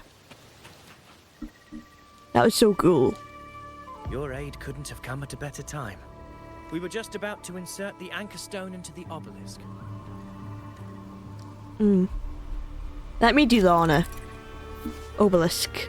Insert the anchor stone into the anchor obelisk to activate it. Once activated, it repels the dark tide fog and boosts the sacred flame in Marinwood. Insert. It doesn't look like it fits.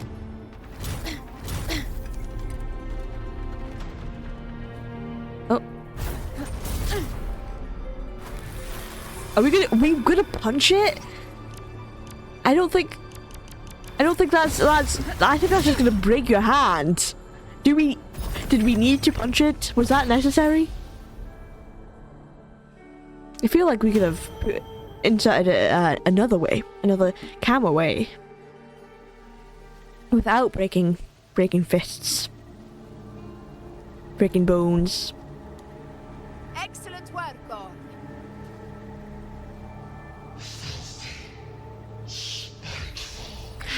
Don't listen to the voices.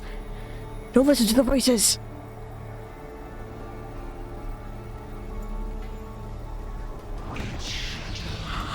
Augusta, behind you. Oh, okay. She knew. Oh, there. Okay. Okay. There's the Dark Tide monster. The Chronosaurus or whatever it was called again. Sneak attack. It can try to get a sneak attack all at once, but it will not succeed. Inside these hunting grounds, the Oh, you know, hello. the hunted at a moment's notice. And where have you been this whole I time? think that beast is running away. Just a trick to throw us off. Let Augusta humor its little performance. Beasts who think they've won are always the first to die. Let her handle Oh, the it thinks it's now. won. We have more important matters. Corosaurus, not Conosaurus or whatever I called it. What brings you here? Yeah, why are you here? Where have you been? Oh, surprised to see me? Yeah, why didn't you help earlier? I've already shared my interest with you. It wouldn't kill you to remember a few things I've said, would it? But fine.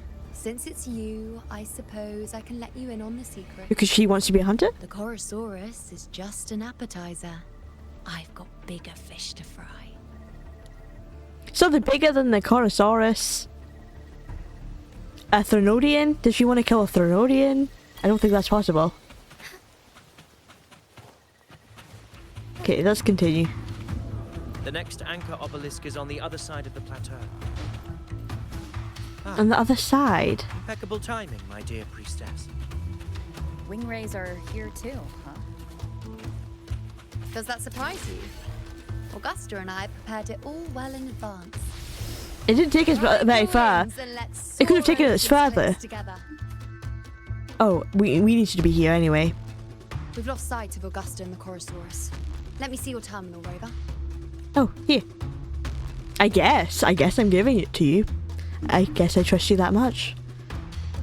What for? There. Try using the sensor. These are traces of the Dark Tide. The smoke. You catch on quickly. So we follow that and we find the My Corosaurus. resonance power can reveal hidden traces of the Dark Tide for a short time. With these markings, be it Tyrannos or Tyran whatever, nothing can escape my eyes. Aren't we supposed to find the obelisk? Yes, you're not wrong. But the beast also has its eye on them. On them? On the okay, on the obelisk. A sly enemy like this won't play by the usual rules. The more cautious we are, the better. Yeah, we don't want it to destroy the obelisk or something. Ha! Something So like it that. is heading for that cave. The second obelisk is also in that direction. Come, let's go have a little fun with our friend. Oh, wait, you can see the actual footprints as well. That's cool.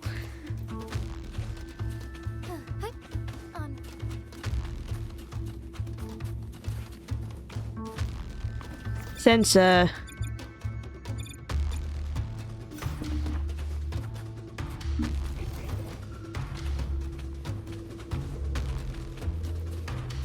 Hang on.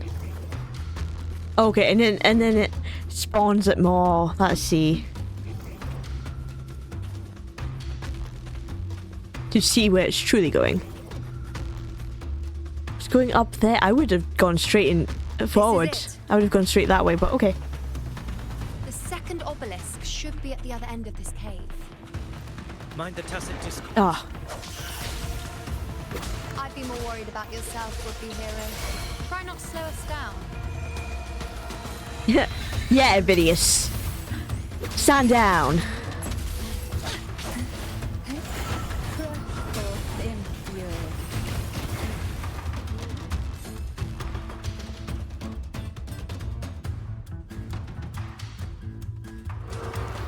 We're not letting a video slow us down.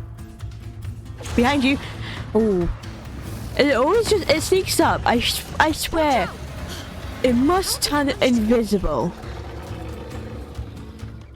There's an opening in the floor. That's the It way. does. It does turn invisible. I was like, it must have been invisible. That's how it's been able to like sneak up on us. Oh, hello. Hello. Okay, good. Okay. It's definitely trying to kill me. Oh, now I can't see. Can I still attack? Hello? Make no mistake. Your fight is with me.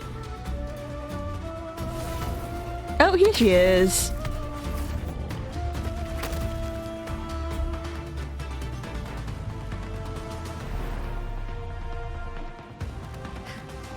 Augusta.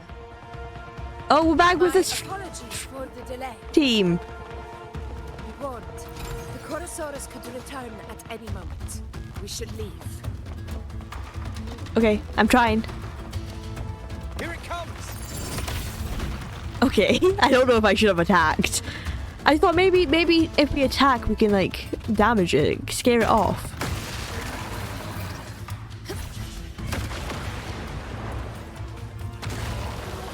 Why is there so many? How does it appear? These formations seem solid enough for a quick pause. Maybe there is just multiple of them. Tyrannos will not rest until we are Up there to the left. That stone seems loose. Oh damn. Pull it down, Rover. We did that.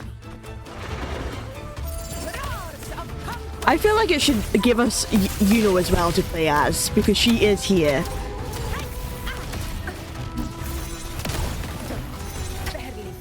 Oh, hang on.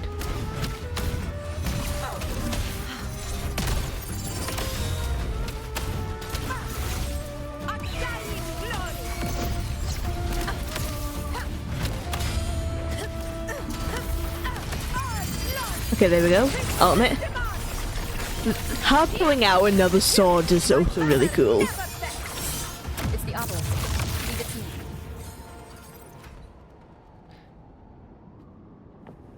Okay, we're punching another anchor stone into this thing.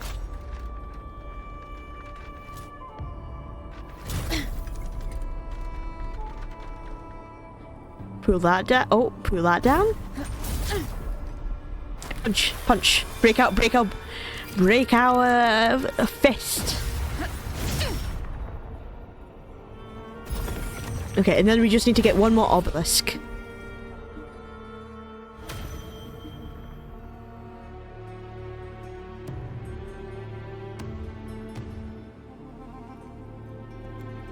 Splendid.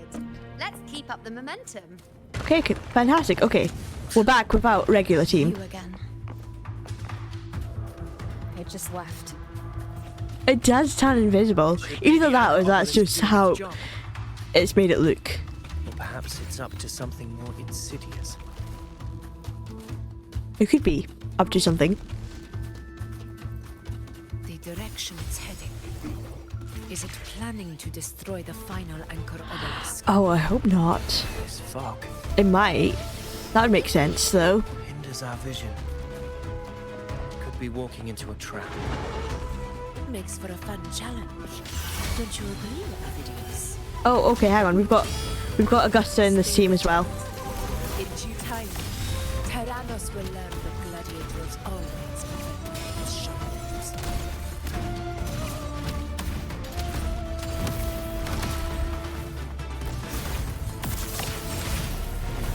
It works! The obelisk is right Oh, over and there. then she just dips.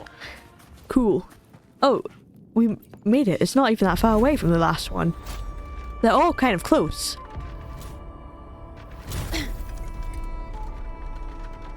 And then pull down, and then spam. Break our fist. I feel like there should be a better way to do that. But we bet the Chorosaurus here. We did it. We dispersed the fog. Oh, there's more sun motifs. Good. You did well not to disappoint. Thank you, I guess. Was that a compliment, you know? I never disappoint. I hope you know this. Oh, there it is. There it's gone. Oh, more weapons. This is like a graveyard, a field.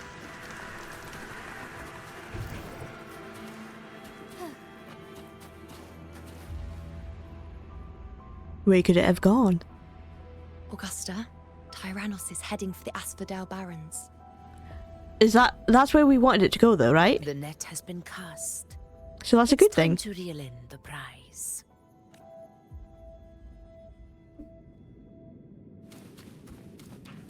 Did it like jump off the cliff?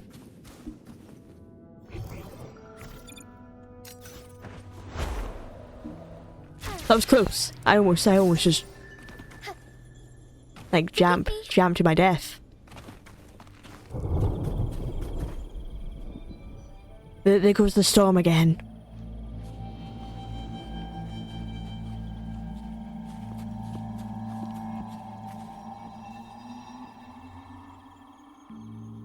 This place. Many have died here. Field of corpses. Horrifying. Oh my god. That one's being speared. Still. This is Tyrannos' birthplace. A kingdom of brutality, and the beast is proud of it. Every hunt before this, it was here that we met our final battles. The gladiators went to great lengths to drive the Dark Tide's creatures into the Asphodel Barrens. Likewise, their prey were just as eager to bait their hunters here. This is destined to be an evenly matched game of life and death. Hunter or prey. Only the one still standing gets to decide. Well, we're gonna win, right? We're not gonna let some dinosaur creature beat us. Avidius, descendant of the hero of heroes. Oh, he's a descendant? Decorated for the 4 crossings of Main. No wonder he's so determined on becoming the next hero of heroes. He's trying to follow in the footsteps of his descendant. That makes sense. The desire in you. Your desire for power. Is he going to betray us right now? Yet if you wish to be my opponent, then this level of resolve is far from enough.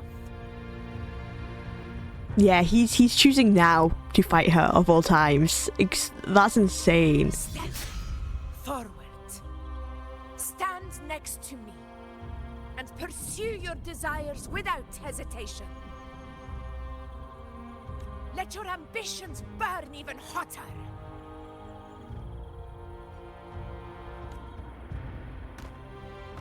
As you wish, Your Excellency. Okay, they are fighting side to side.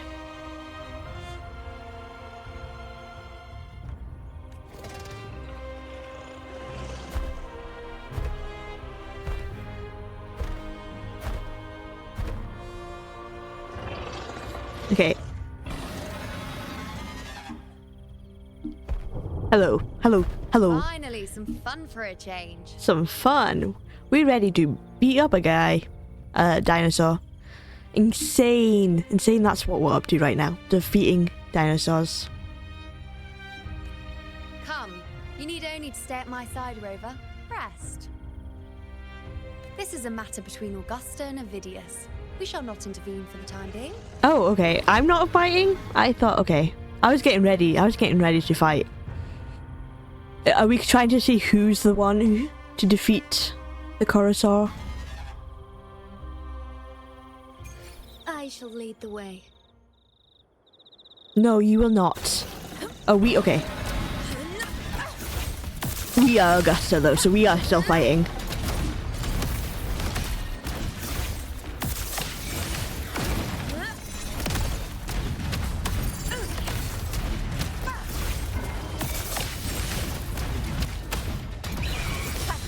Okay. Ultimate. Interesting how sometimes the ultimate does an ultimate and sometimes it just pulls out the sword.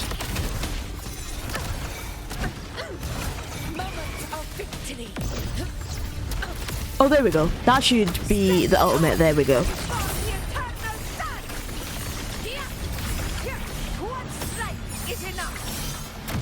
The true ultimate. Interesting.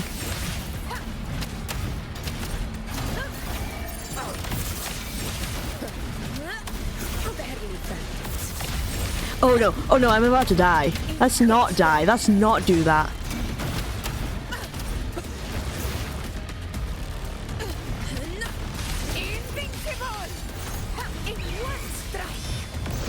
Oh, okay, hang on. I didn't die. But we defeated the beast. Oh, oh!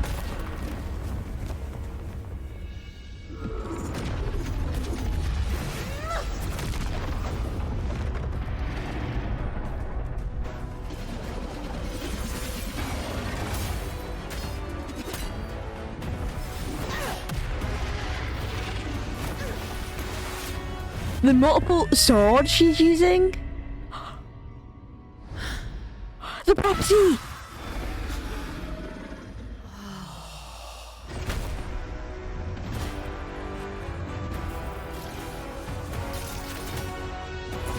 Oh! Everything is in place. That is so cool! The bait. So she is clearly the heroes of heroes. We're going after it. That was, you know, realizing she is part of the prophecy. Setting this trap. This gift of ours, it better take it. Nice and obediently. And not only is she part of the prophecy, but the way she used multiple swords, I didn't realize that those swords were also from her 100 sword. It, that was insane how they all the swords came back together. That was so cool. She is so powerful. I can't believe that. But yeah, she is obviously the chosen one.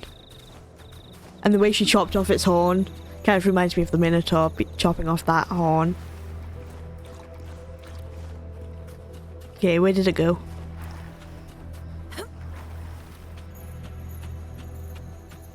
Hello? Stay behind me. Oh, am I supposed to be over there? Can I not just follow this?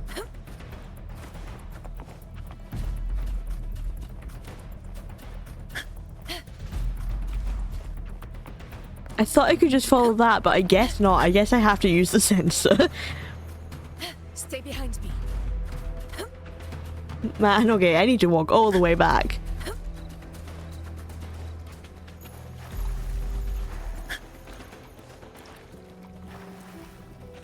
Right, let's try this again.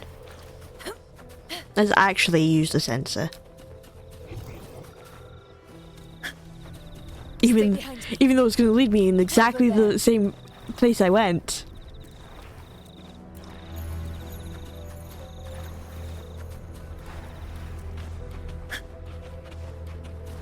But I guess it's after this point, a piercing, agonizing howl. Ow! Okay, now we're here. Now we're back to where we were.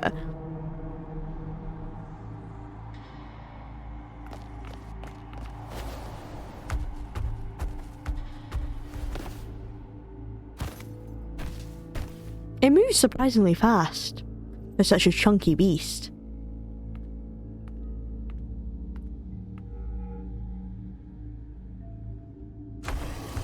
Oh, poor little... Oh my god! She can see exactly where she sliced through his horn.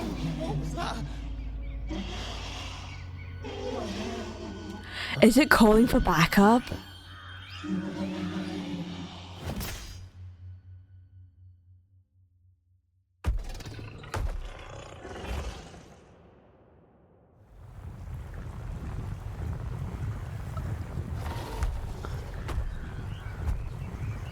Oh.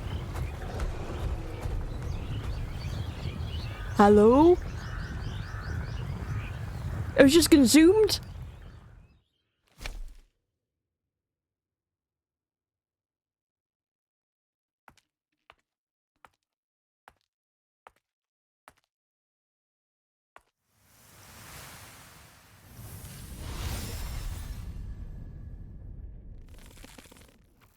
the way her bow just spawns.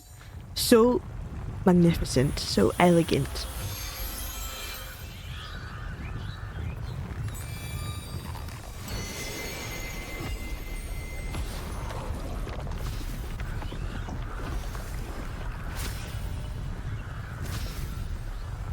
It was steady. It was totally, yeah, spawning something else from the Dark Tide.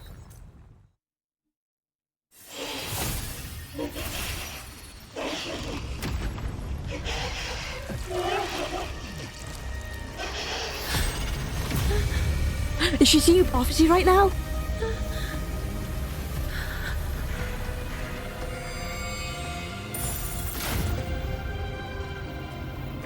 Hello?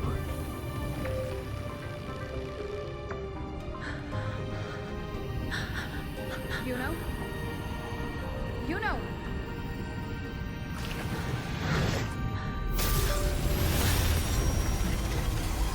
She was dragged into a prophecy right then and there. That was so cool. I was calling out to her. We brought her back. It looks like she kind of like grabbed onto the thread of like fate there at the end.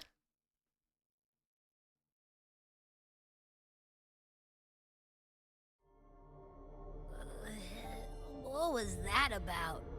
And that black fog? It was all mushy. I couldn't even finish it. Oh, Abby tried to eat the fog. It didn't taste good. Fog did not taste good. I can't imagine it would. Bite out of that one. My head's gone all swishy. I need a quick timeout. How are you holding up?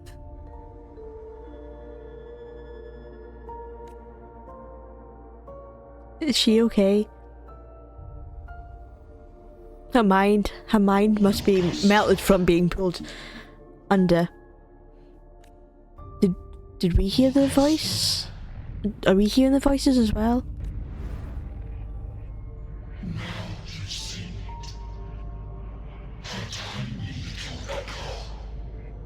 Silencing the dark tide with such ease. Resonance power, such might, such perfection. Is the whispers like the dark tide trying to persuade Augusta to go with the dark tide, go against anything that is against the dark tide? Is that why the whispers is mentioning Abby to her?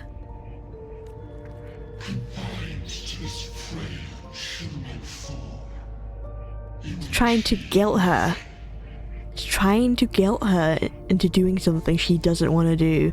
You maybe lost everything, as you once did. Augusta, do not resist the gift of divinity. Follow our guidance. Return to Lawless Town. Do not resist the gift of divinity. Return to Murmur's Town. A lost gladiator town located in the wastelands at lower levels of the Sanguis Plateaus. I wonder if that's where Augusta is originally from. And the whispers, yeah, it is, okay. And the whispers is probably of those from her past. Augusta.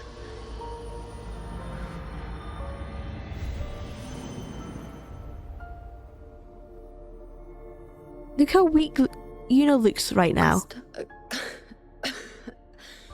Oh no! Oh no! Hello? If, and I say, if Septimon's fate has already been decided. If. Yes, use that keyword if, because yes, she totally didn't see it being decided right then and there. Would you continue to fight?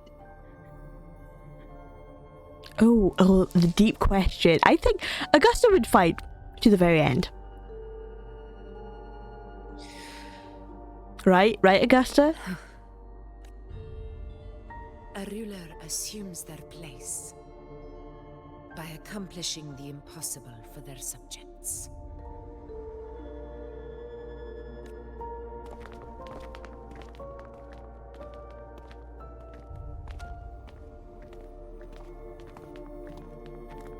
It isn't safe here. I'll lead a team and escort everyone to a temporary camp not far from here. But before that, I must ensure no one is left behind. Good. Hi, Lord Zero. You love my model? Thank you so much. I am just your local cloud fairy. Glad you like it. You go ahead, Rover. I am entrusting Yuno to your care. We will take perfect care of Yuno. She'll be fine with me. We will take her to get help. To get health. You know, you're fine. How are you feeling? Do you want to rest a bit? We should rest. We should let her rest. Concern, but I'm not as fragile as you think. Oh. This road is nothing I can't handle. I'm so sorry. I did not mean to even say or like make you think that's what I thought of you. I know you're not weak. You're a strong, independent woman. You know, I know you don't need help. Let's get you up and rested. You can set me down here.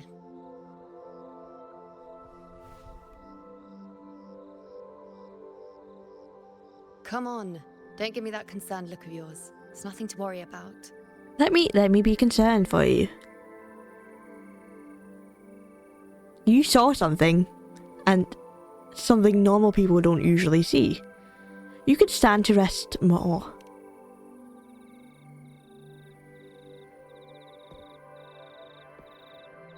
Wait. You have questions. Don't pretend you don't. Sometimes questions can push barriers. I don't want to ask a question if it's pushing a barrier, so maybe I should just keep the questions to myself. Well, spit it out. It's only a minor injury. I can manage. I saw you fall into the dark tide. Oh! I saw the moment of Augusta's death. I saw the destruction of Septima. I'm the one that saw that? I thought that was Yuno who saw that. Unless we both saw it. Did we both see it? Did I see what she was seeing? That's insane. So you've managed to glimpse that far? Or is there more?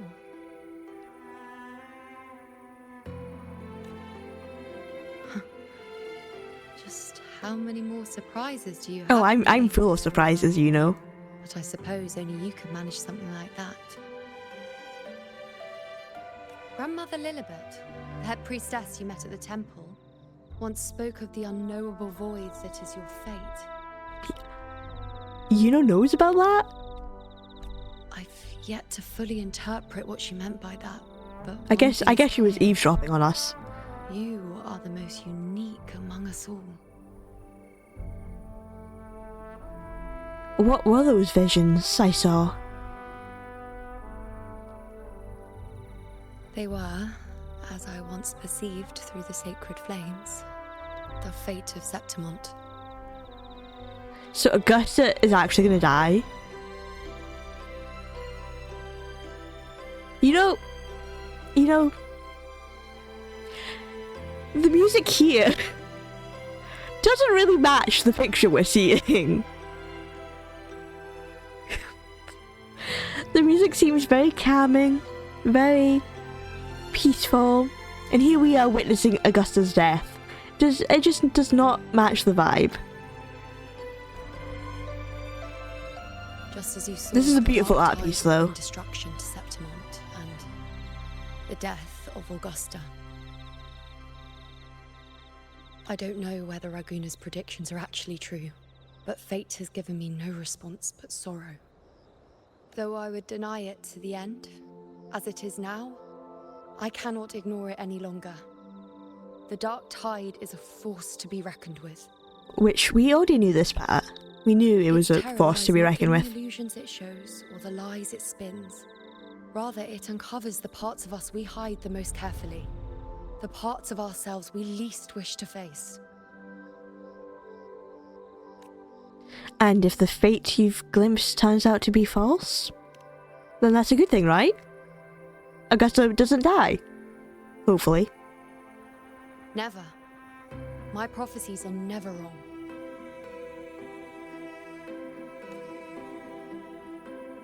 How I loathe this feeling. Her prophecies are never To know wrong. everything, to see everything, and yet be powerless to change a thing. That's why she's so against being a priestess, because she doesn't like the idea of her seeing these visions and not being able to do anything about it.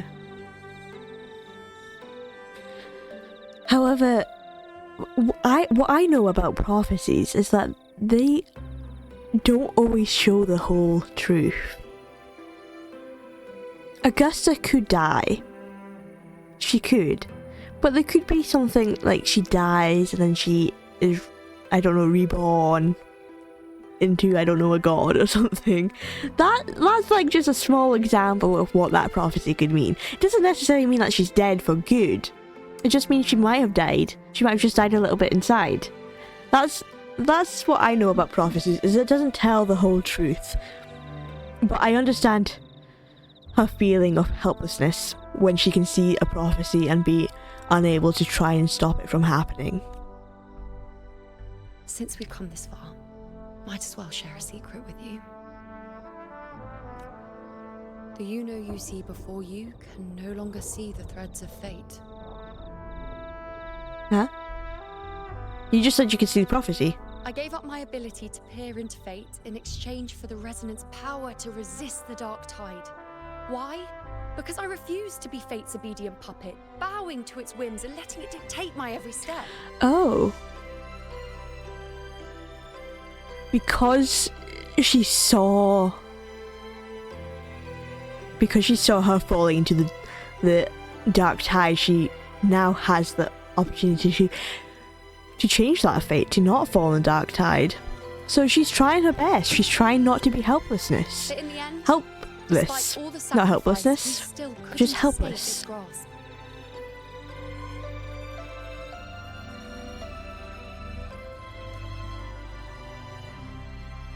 She's still gonna fall in the dark tide?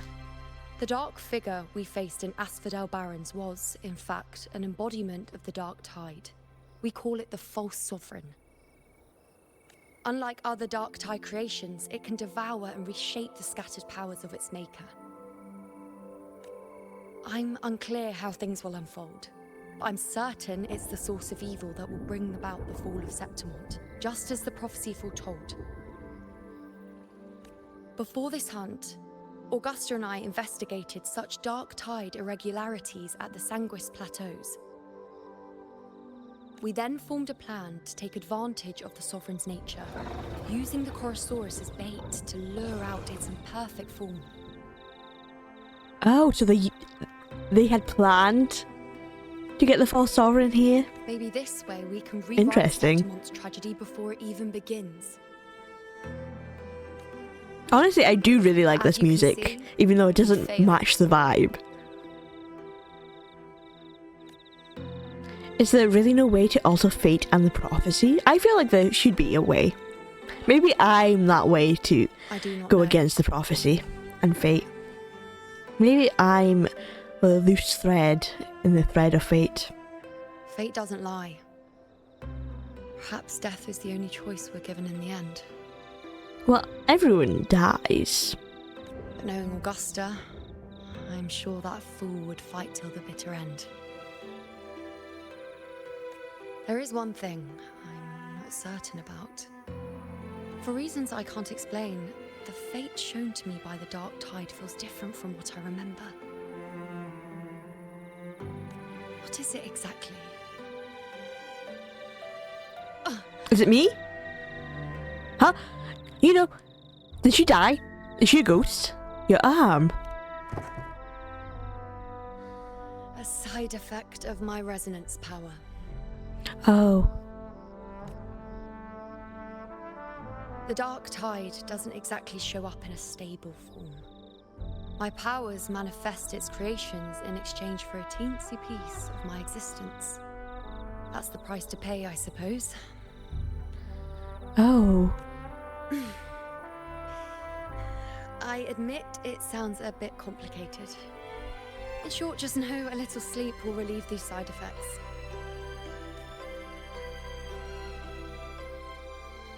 Understanding the situation will take time. Until then, focus on resting and getting better.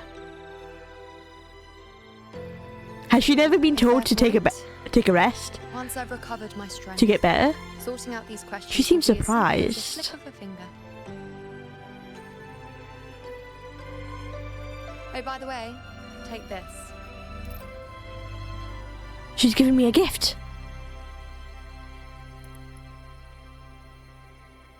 What is this? What is it used for? Is it just a bracelet? A Lunarum bracelet It containing is just a small bracelet. portion of my resonance power. Oh. It was passed down to me by my predecessor when I became a priestess. It contains some of her power in it? It's quite dear to me, you know, so be sure to take extra good care of it. And don't expect there'll be a spare if you lose it. Okay, good to know. I promise I will not lose your special bracelet. At least I hope I don't. I'm not Rover, but I will try not to lose it. Who knows? It may even help fill in for me and help you and Augusta in my place. Thank you, you know. Now, why would you say that? I'm just thanking you. Is she embarrassed? Has she never been thanked before? Augusta should thank you more often. Or maybe she's just embarrassed by being thanked, because I'm pretty sure earlier she was embarrassed by Augusta thanking her. Maybe she doesn't like being thanked. She doesn't like being appreciated. Don't you or Augusta even dare She's think about embarrassed. leaving me behind, is that clear? We won't leave you. I should see how things are with Augusta now.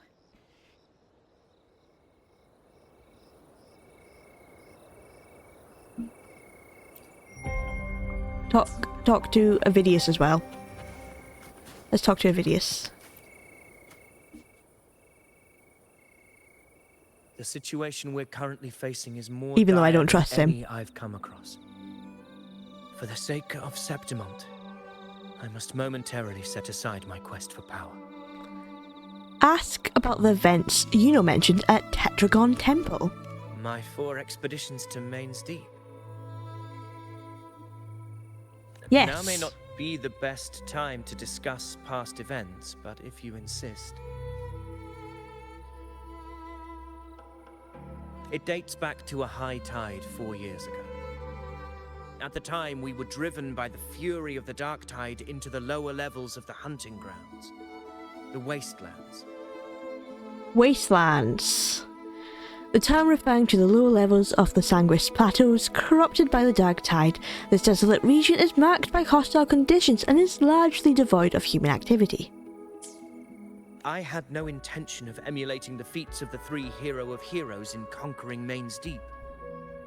But with the dark tide's blockade, I had to lead repeated expeditions into those underground ruins. Fortune, however, did not turn its back on us. In that dark and treacherous place, my companions and I managed to carve out a path to survival. Are those companions of yours also in this hunt? Fate has its ways. Now only I remain able to face the hunting grounds trials. Many of my companions fell to the corruption of the dark tide. Oh. Those left barely overcame the dark tide's influence with the help of a plant unique to Main's Deep, Mizona. Mizona, a legendary plant said to grow in Main's Deep. It can survive for years in environments tainted by the dark tide, giving a natural resistance to corruption. When used as medicine, it can slow the dark tide's corruption effect on the human body and help restore consciousness. Even so, Interesting. they still suffered from the torment it caused and were forced to cut their time as gladiators short.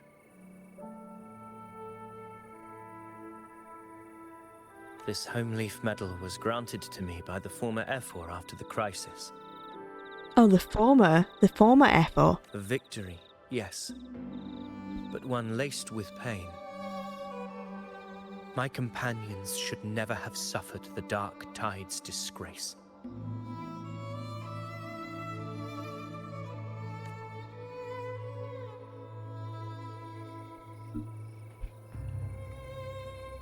Okay, right. Let's talk to Augusta. Hello. We are here. We're not leaving, you know. We're not leaving, you know.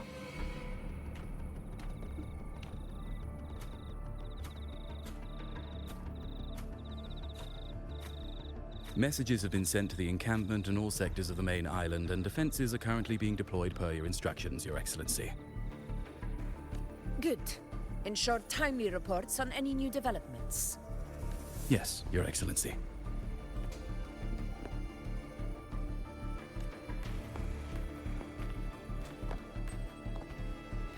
Oh, hello. Why is she walking like that? She's so powerful when she walks. Actually, she's powerful when she does anything. She's a queen. How are things playing out here? I've made arrangements for the war effort. Strategically, we must always brace ourselves for the worst. Understandable. Communications with the Black Shores are also underway. The Ephor's palace has previously established a connection with a consultant in the Rinascita region. We've reached an agreement granting the Black Shores permission to access Septimon's resonance nexus. They'll be able to monitor and collect data on the Dark Tide. Oh, good. Collecting data. Important stuff. In return, should any complications arise, the Black Shores are to fulfill their side of the agreement and provide us with the necessary technical support. We're working with the Black Shores. Oh, fantastic. I'm sure the Black Shores will have our back, considering I'm also here. A consultant active in Rinascita? That's right. Her name is Buling. Oh, Buling! An interesting young lady. Left quite an impression. I thought she left recently. I thought she left to go back to Jinzhou. I thought that's where she went. So it is her. Why don't you let me handle contacting the Black Shores, Augusta? I am. We got connections. I've got connections from the Black Shores. It'll help make things smoother for us. Of course.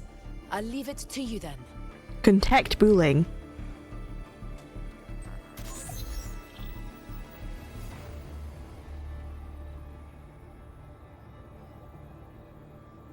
Alright, I think I got the whole picture now. Ugh, Rover, how do you keep ending up in messes like this? This is one tough cookie, alright. Okay, I know I get myself in messes, but you don't have to call me out like that, Buling. In front of my new friend, Augusta. I mean, I've been in messes before. The data we got from the resonance nexus isn't so pretty. Something's really off with the Dark Tide in that Sanguis place. I don't remember it being this crazy before. Normally, the Dark Tide getting all freaky during high tide is whatever, right? But now, I don't know what happened, cause it's turning into a person. The false sovereign is what we've learnt that person is. So listen up. I'll give you Tethys' rundown. That humanoid thing, that sovereign, is gobbling up frequencies like a maniac. It's eating anything with energy, Dark Tide stuff, tacit discords, echoes, you name it. Might even be saving other things for dessert. Oh. Abby might get along with the sovereign then. You know, Abby's always devouring stuff too. Saving things for dessert. Might get along. But yes, they could probably eat Abby. Abby eats stuff. Yeah, Abby eats energy. Septimon or Raguna anytime soon. It's too busy getting fat first. Once it's stuffed full of energy, it'll try and smash the Earthwind Wedge in one go. Oh, so we should probably defeat it before that can happen. With the Earthrender gone, poof, all that dark tide under the hunting grounds will explode like a pimple. When that happens, it's game over for Renacita. Even if you have 3 heads and 6 arms, it will be bye-bye. Mention Augusta and Yuno's plan. Like, yeah, they have 4 heads and 8 arms. That's their plan. This guy looks tired. You recall what Yuno once shared with you. The plan she and Augusta devised to hunt down the Sovereign. Though the plan has since failed, you relay the details to Buling, backed by Augusta's permit. But, Smooth Moves team, cutting through the clutter, I see what you're doing. This Corosaurus is just the bait to hook the big fish, isn't it? Your real plan is to stop the Sovereign before it fully forms. Nip it in the bud. Am I right, boss? Boss? You are right on the mark. I guess, yeah, she's been working for Augusta. Heaven and Earth are in harmony. That's my reading, so your plan shouldn't have fallen apart like that. It shouldn't have fallen apart. So something's up. But then again, smooth sailing isn't always a good thing either. Too much harmony invites trouble. Tethys did pick up a strange frequency midway through the hunt. A strange frequency? Everything was fine until that frequency came out of nowhere. And then suddenly the Sovereign took form way ahead of schedule. Talk about flipping the table. Ahead of schedule. Can you trace the frequency back to its source? Find out what it is? Well, let me get another reading. It was like an actual tide came in. It's kind of hard to see. It's like someone clouded the heavenly signs on purpose. One way or another, we must find the Sovereign and stop it before it absorbs any more frequencies. This might be our only option for now.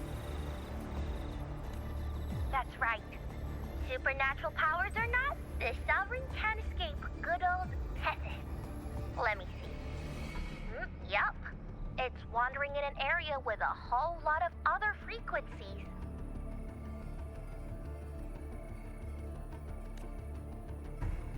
Looks like it's east of the Sanguis Plateaus. Yeah, East. that place has lots of dark energy.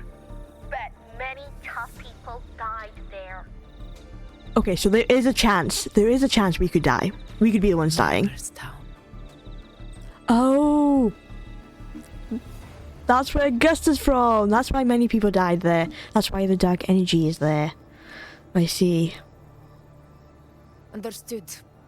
I will stop it in its tracks. If the Sovereign wants to destroy the Earthrender, I can't let that happen. Under the oath of the hunt, I will fight alongside you to the very end. We will stop the Sovereign. Oh, Buling disconnected. Buling dipped. With your permission, Hello, I wish Ovidius. to accompany you to Murmustown. Augusta, I know in the spirit of the hunt we should allow Ovidius to come with us, but you can tell him no if you want. I know this request may seem bold, and I'm aware of the dangers ahead. But as a warrior of Septimont, I cannot simply stand by. It's okay to say no once in a while. Put your foot down. We are united as defenders of Septimont's honor. Hang on, she hasn't said yes I yet. do not claim the right to ask this of you. But in my heart, I believe everyone here has earned the glory we bear. Let our deeds today reflect that greatness. He's got a point. He's not been accepted to go along yet.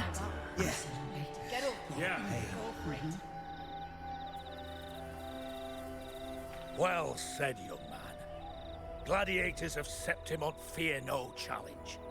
When the storm approaches, can an eagle soaring in the skies remain content as a fledgling beneath another's wings?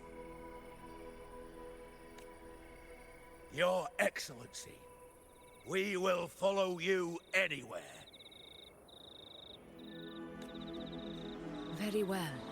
At least, yeah, they're following Augusta. Septimont with your resolve. Your bravery is witnessed not only by me, but by the fallen heroes lying in Capitolini Hill. They take pride in your courage. If you wish to fight together, then so be it. I will afford your fervor its due respect. Come, take... I didn't mean to skip that. Oh no. Hang on. Why is the... Come, take up your blades. Why? For Septimont, for the name of heroes eternal. Why do the Whispers think that's a wise choice? What have we got ourselves into? Because they want her to return to Murmur's Town.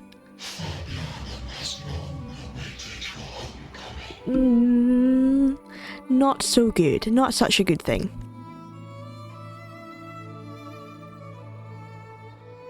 Murmur's Town sits atop the wastelands, below the hunting grounds. It has since become a forbidden territory, after the Dark Tide's corruption 16 years ago. Follow me. The Wingray can give us a lift. We should tell Yuno. Ready the anchor stones. Yuno's not here. We must set up a defense line around Murmur's Man, Town. we really should tell Yuno that we're Shall going. be done, Your Excellency. Okay. Right. I do think that's actually like a perfect time to end the stream for today. I've been going on for a while, and this is kind of like the second quest that I did, because there was the one where we found out about Augusta's past, and then that one was like really short, so I decided to start this one. But I feel like that's perfect time before we get into the big battle and do all of that. I'm going to raid someone in just a second.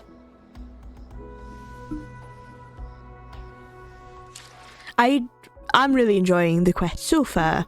I can claim trophies in the meantime whilst I find someone to raid. So claim all that. I don't think I have enough but a wish.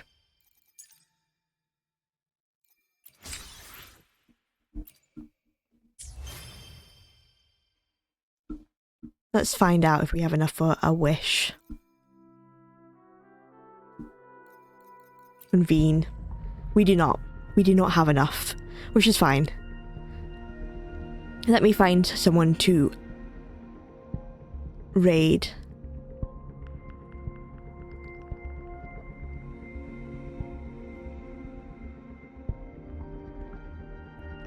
Someone who's also streaming Wuthering Waves.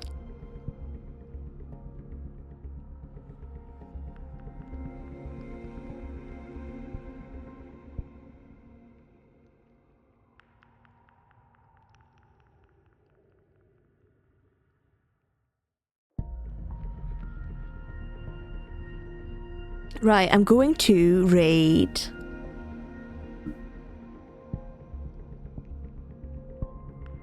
Slumbering Lullaby. So go say hello to them.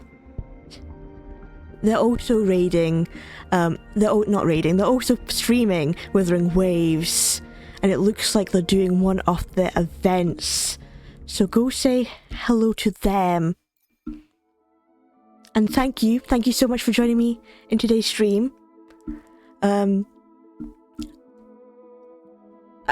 happy to have you all on this journey, and I shall see you on the other side of the storm. Bye bye.